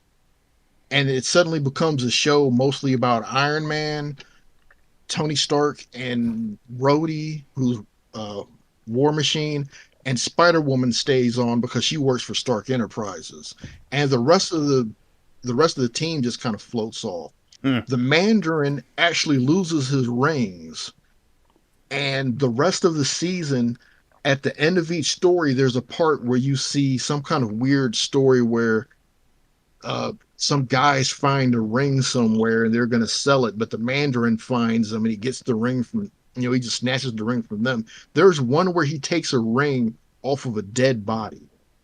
Damn. Easy.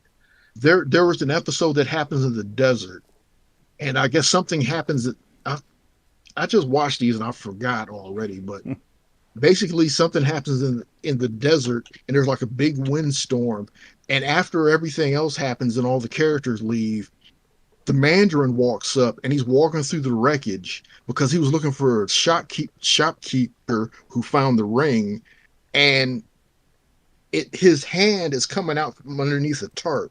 They don't say he's dead, but the way they play everything, you know it's a dead body. And the Mandarin just says, just what I was looking for, and just reaches down, pulls the ring off, and walks off. Damn. Yeah. And I'm like, wait a minute. I'm just looking at this like, man, how did they get away with that? But that was the fun of the '90s, dude. It was being shocked. I mean, now you can put a cartoon on a streaming channel, they can do anything, so nothing's shocking. Right. But man, back then this was big. And it wasn't just that they were doing shock stuff, they kind of went into character more.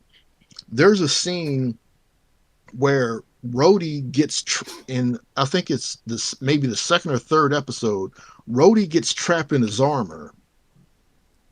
And it reminds him of a traumatic childhood event that involved drowning. Oh boy. He gets trapped in his armor and basically sinks to the bottom of the ocean in the armor. He can't move at all. And Iron Man has to fight off a villain first, and then he goes down and rescues him. But after that, he can't put the armor on anymore. They don't say it in the show, but he's basically got post-traumatic stress disorder. That's because pretty of heavy. something that would mess up anybody if it happened to him. Mm-hmm. Yeah.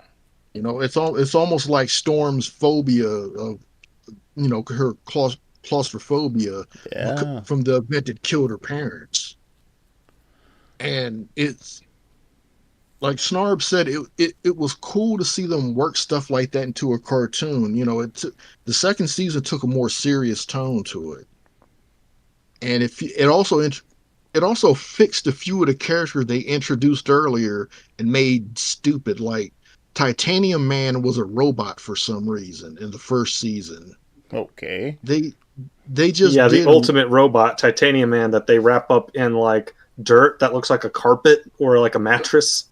Yeah, it's like Titanium Man. He's dangerous and unstoppable, and we're gonna stop him as an aside, and then get back to what we were doing.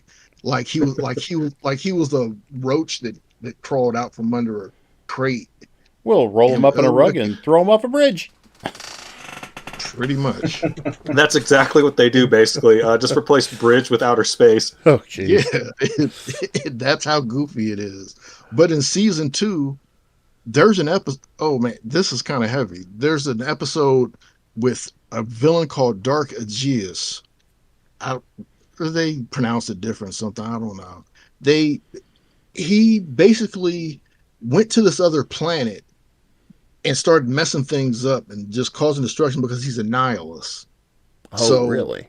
One of the people from his planet makes it to Earth and gets Iron Man and Rhodey to go there to help them out, and Rhodey reluctantly takes the War Machine armor with him. So they go there and they find out Dark Aegeus has wiped out the planet. That is heavy. It's just all the buildings are destroyed, everything's just laid flat. But the other thing they find out is that Titanium Man stowed away on the ship because he wanted to get revenge against Stark. At least that's how it looked at first. But then you find out that Dark Aegeus equipped Titanium Man with some new weaponry, and to pay him back, he had to help trick Iron Man and War Machine into going into this planet. And at a certain point, when Titanium Man realizes that Dark Aegeus is still gonna go to Earth and destroy it, he sacrifices himself to stop him. Because at first Iron Man was going to do it, and then he took the weapon from him and he said, "I'm going to redeem myself." Damn. And both of them die. That is pretty heavy stuff for Saturday morning. Yeah, and this was from a cartoon where they were just having jokey stuff before. Not as bad as Fantastic Four, but you know, they kept it light. And they went to this, I mean, they were really swinging for the fences in the season. the one of the coolest and it's a two-parter. It's Have you ever heard of the Armor Wars? Yes. Okay, they basically had an animated version of the Armor Wars in this. What happens is Iron Man stops somebody and he analyzes his armor because he's trying to figure out why was it so hard to stop this guy. And the system checks his armor out and he finds out somehow he's using Stark technology. And he realizes, oh man, this thing that I've made somehow has gotten to the hands of the bad guys. And now they're using what I made to hurt people. And more and more, he's finding that more of these people were doing this. He finds out that Justin Hammer, he basically bankrolled the villains in the first season. He was kind of like, he wanted to act like he was running things, but really he was a Mandarin because the Mandarin could just kill him in a second. But he was almost like in charge of the lower villains in the show because that's how it was in the comic books. He kind of financed a lot of the people like Blizzard, Whiplash, and people like that. So Justin Hammer has the Stark tech, and there's nothing he can do because, and this is how they explain it in the kids' cartoon. Stark couldn't patent it because if he patented it, it would be public knowledge. Yeah, and they would be able to use it. So he didn't. So when Hammer steals it, there's nothing he can do legally. So this makes Stark flip out, and he builds some new technology that'll, once hooked onto someone's armor, it'll disable it. So he's going after bad guys first. And at first, everything seems like it's going okay. He's only going after bad guys. But then he realizes, well, there's these armored guys at a supervillain prison called the Vault.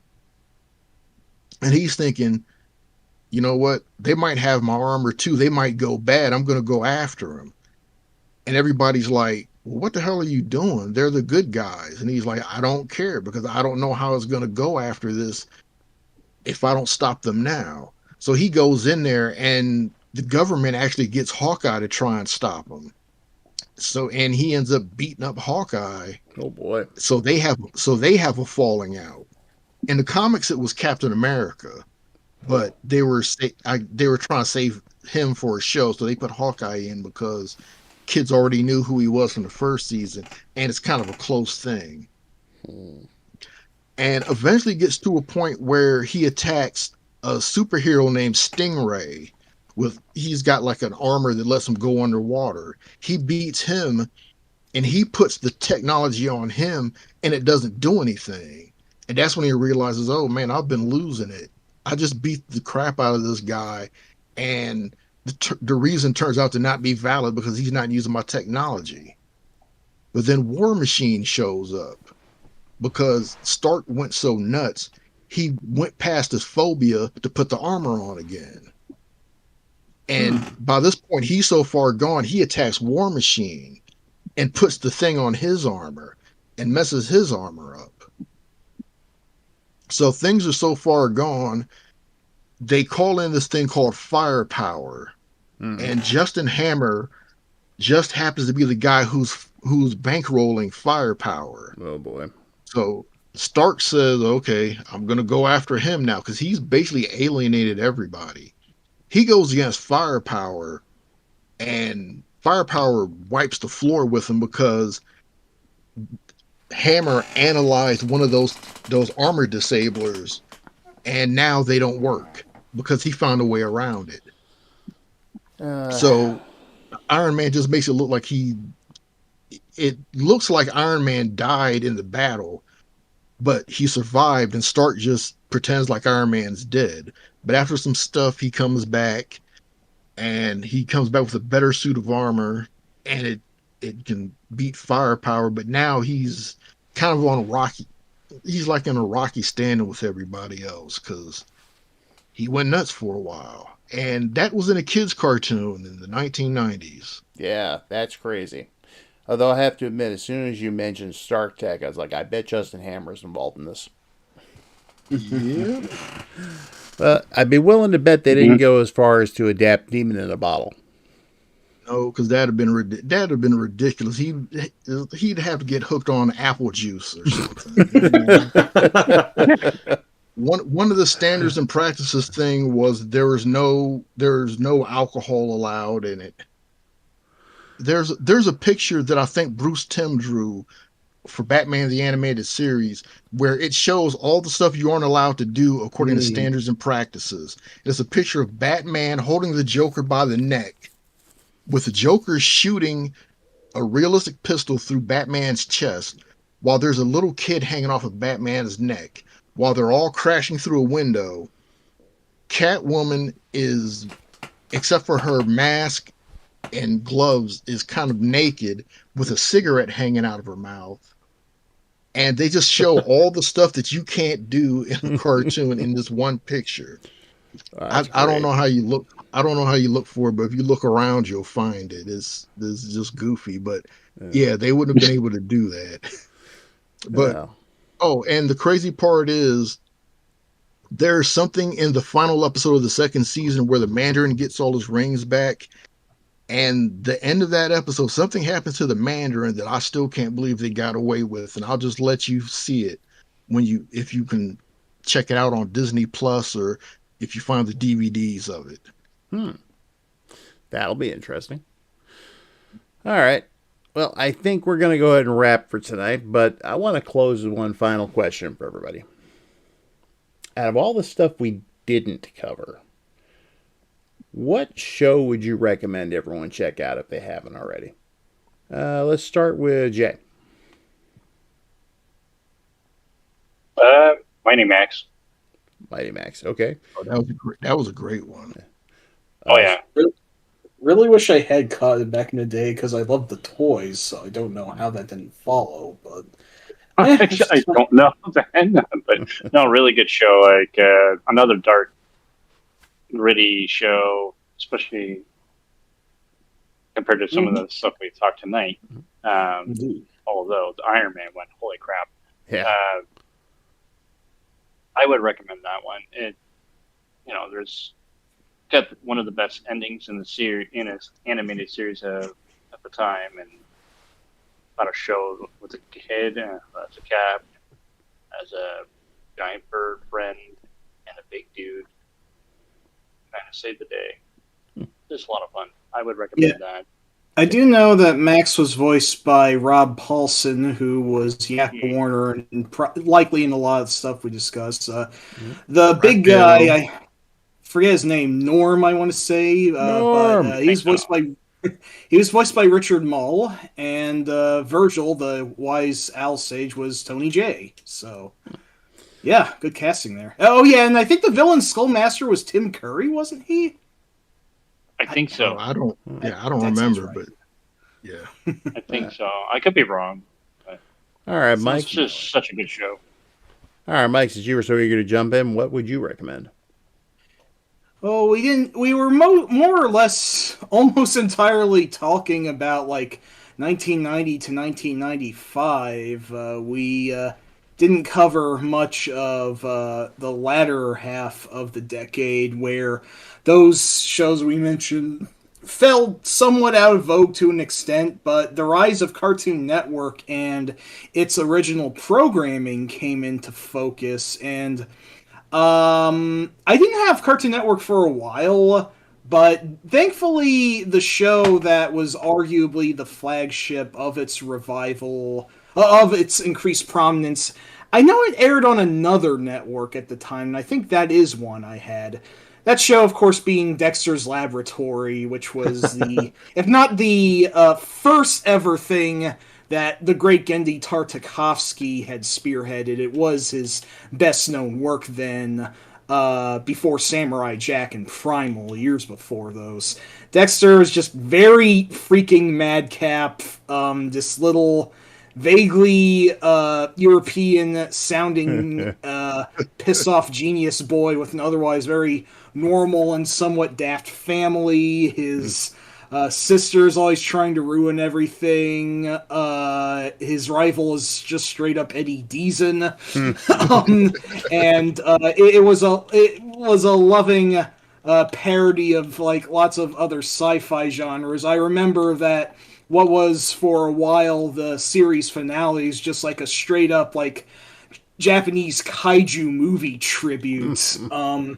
Very funny, very just crazy show for back. It's been so long since I've ever seen it, but I do recall. Even my mom recalls the ending theme song in Dexter's Laboratory, and remember, it is pronounced laboratory, not laboratory. You plebeian. But Dexter's Lab is excellent. Yes, I would say it still probably holds up. I know it got revived for a couple seasons that were not as well received, but you can view everything up to the aforementioned original series finale, Last But Not Beast, plus the surprisingly dark animated movie for the time, Ego Trip. That was also quite good. But go seek out Dexter if you haven't. And Dial M for Monkey is fun as hell too. Yes. Oh yeah. And also, they also had the Justice Friends. That's right. Speaking of all the superhero stuff that we went into, good old Crunk. The Infraggable Crunk, I think he was called, if I'm not mistaken. Yeah, before, and that was before it became a slang term. You're right. Before, I don't even remember what it means now, but I know it has become a slang term. You're correct. I will say Dexter's Lab is one of the few shows I got to see in the late 90s, and I loved it. Awesome. And it's just an absolute good. I want to just throw in a quick aside in here. I don't usually have a lot to say about my ex-wife, especially if it's good, but I will say this. She could do a spot-on impression of Dee Dee. Wow. Uh-huh. Okay, that's kind of impressive. Yeah. Okay, that's at least. Hey, that's some cool points. Yeah. So, all right, Snarb, how about you? Well, the series I wanted to cover for this one was Pirates of Dark Water, which, much like SWAT Cats, was another attempt by Hanna-Barbera to sort of swing for the fences. And boy, did they not miss with this one. It's a series about pirates on another world that's, it's mostly ocean. It's an ocean world. And it's slowly being consumed. Yes. A water world, you could say. Yes. And it's slowly being consumed by the titular Dark Water. Well, this lighthouse keeper named Ren, who's been living with his adopted mother, eventually meets his biological father, who tasks him with recovering the 13 treasures of rule to stop the Dark Water. But complicating things is an evil pirate named Bloth, who is voiced by, I believe, is it Peter Brock? Brock Peters. Brock Peters, I got it backwards. Sorry about that. They're going to be Dark Cat and SWAT Cats also. Yes, and he was also Cisco's dad on DS9, if I recall correctly. He was, yes. And the traitor is Admiral Cartwright in Star Trek 6. Oh, shit, wow. That was him, too. I'll be damned. He played a lot of villains, interestingly. Well, not on DS9, but... So there's this evil pirate named Bloth who's after him, and he has this huge ship called the Maelstrom, which is... it might as well be a living ship. It's made out completely out of bone. It can open up and swallow other ships because it has a giant, monstrous face on it. Inside of the ship it's very Giger-like. It's got bones and tubing and pipes. And there are these alien creatures that crawl around called the Constrictus that Bloth will happily throw anybody to get eaten by. There's other characters along the way. Ren meets Ios and Tula. One is a renegade pirate. The other is a lost ecomancer, which they go into a little bit more past the pilot. And they go on their quest basically to find the 13 treasures of rule while avoiding Bloth's wrath.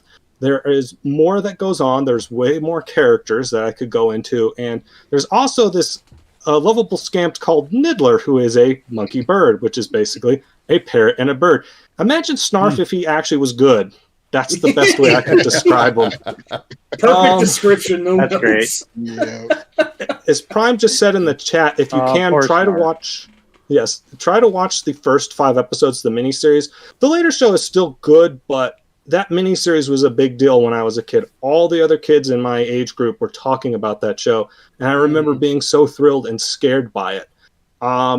Unfortunately, the show was never finished. It got 2 seasons, and they introduced some new stuff in the second season that wasn't completely paid off. However, they did conclude the series in a very unusual way. The Sega Genesis adaptation, which is generally considered the weaker of the two, actually concludes the story definitively. And I was so thrilled to discover that when I finally decided to play through that, after the SNES version. The SNES version is a very good beat 'em up, but as I recall, it just kind of like you beat Bloth, I think, or I don't think it covers the second season very much, but they included everything in the Genesis game, and then you have a final boss fight against, the big bad, the true big bad. Bloth is just one level of things, that they slowly introduce. So that's great. If you get into the show and you're like, why didn't they finish it? Just play the Genesis game. It basically, it abbreviates and summarizes everything, and then you get a nice ending to go with it. Nice. How about you, Prime? I have no idea what to suggest other than watch the second.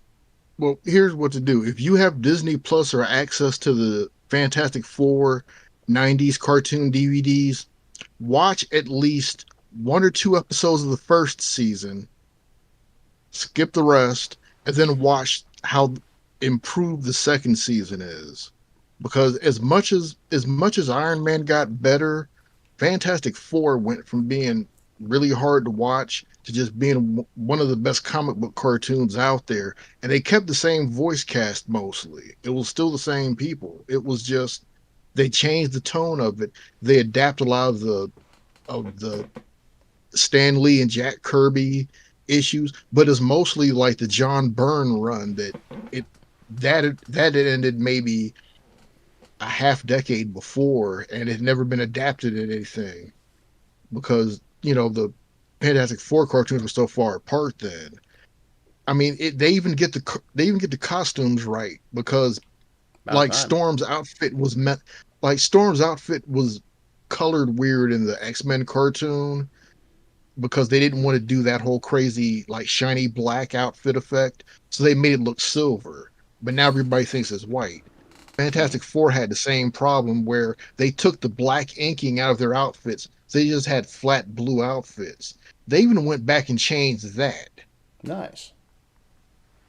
And you'll get to see stuff like the first real animated appearance of the Black Panther, not just a cameo that pops up in the X-Men and that's the thing, they were sneaking cameos in because they weren't really allowed to use these characters. They just said, these people in the suits don't know who they are, let's sneak them in.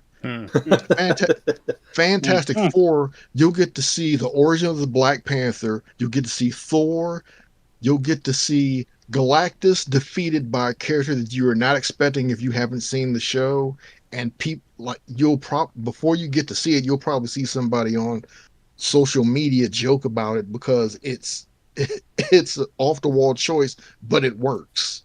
It's not Squirrel Girl, is it?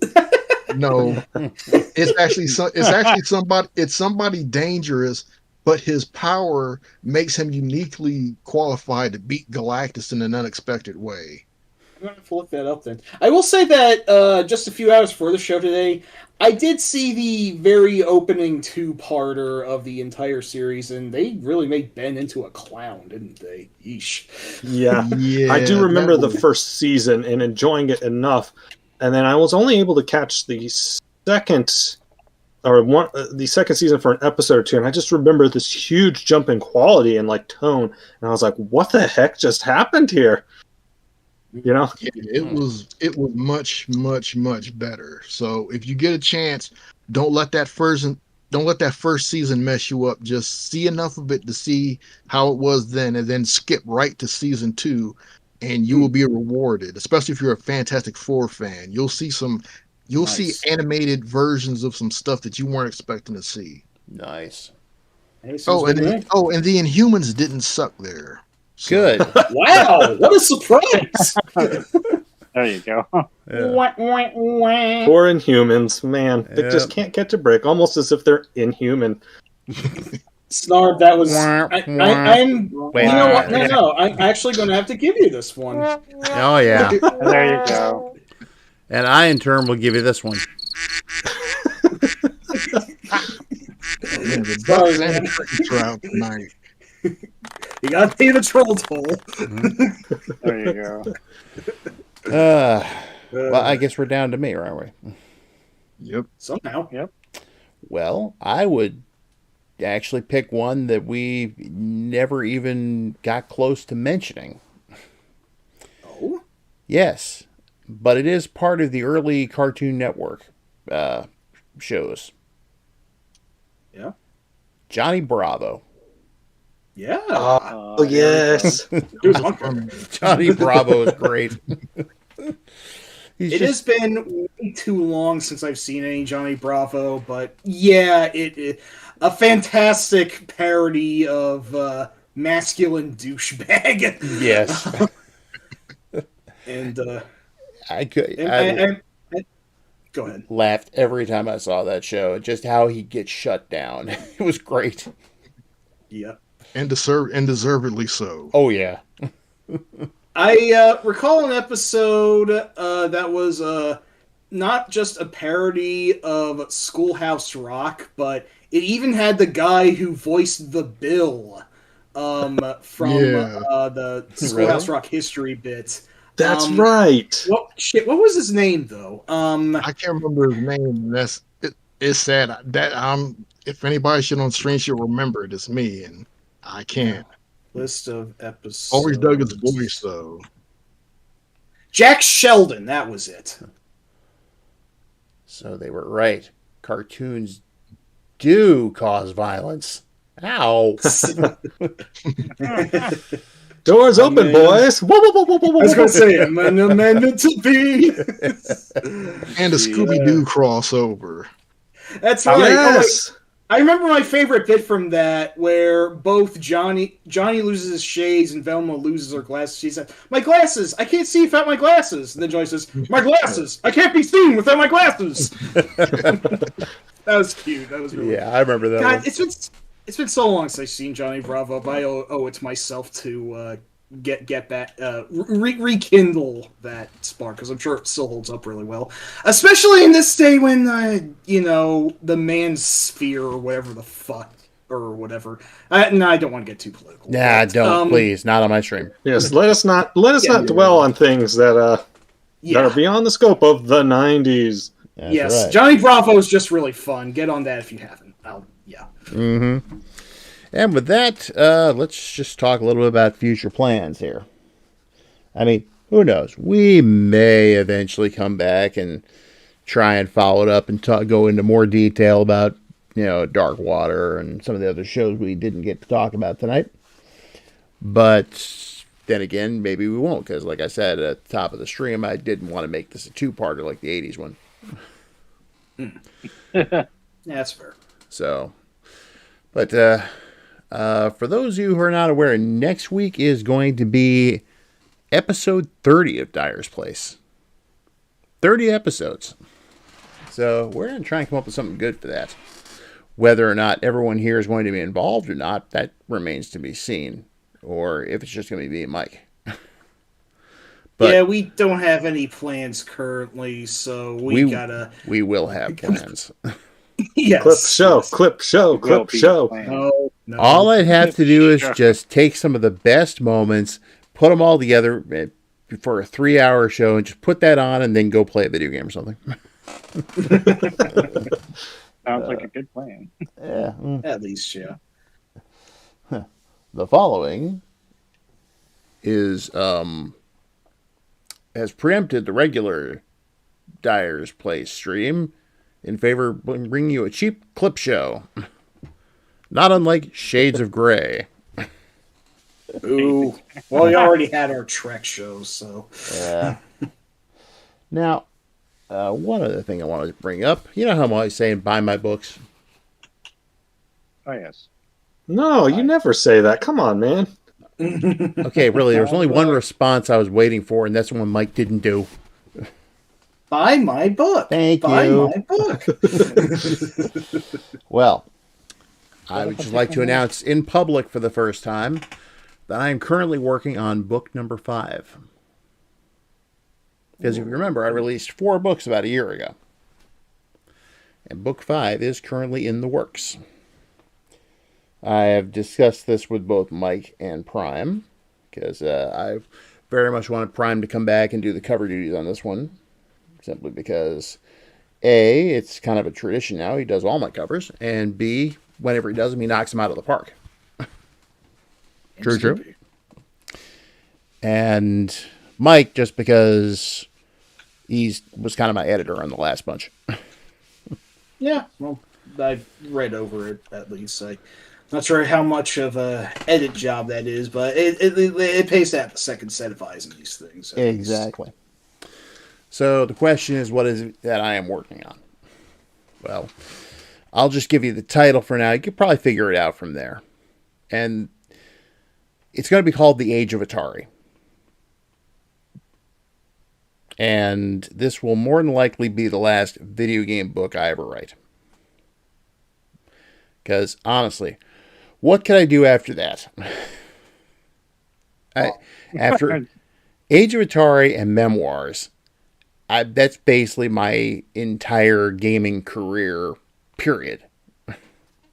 I have no more stories. Now, I'm not saying there's not a possibility of Digital Archaeology Volume 2 somewhere down the line, because there is. But I wouldn't be writing that either. I'd just be compiling and editing it. But yes, I'm hoping to have this book out sometime between early and mid 26. So we shall see if that happens. That being said, more updates as events warrant. So, yeah. Perfect. All right. So that said, thank you to everybody who stuck around and everybody who came in the first place. And we hope you enjoyed our 90s cartoon stream, especially if you were a 90s kid and remember a lot of these shows. Probably more than I do. So we will sign off and we'll see you next time. So everybody, have a fun. And enjoy. Bye-bye. Bye.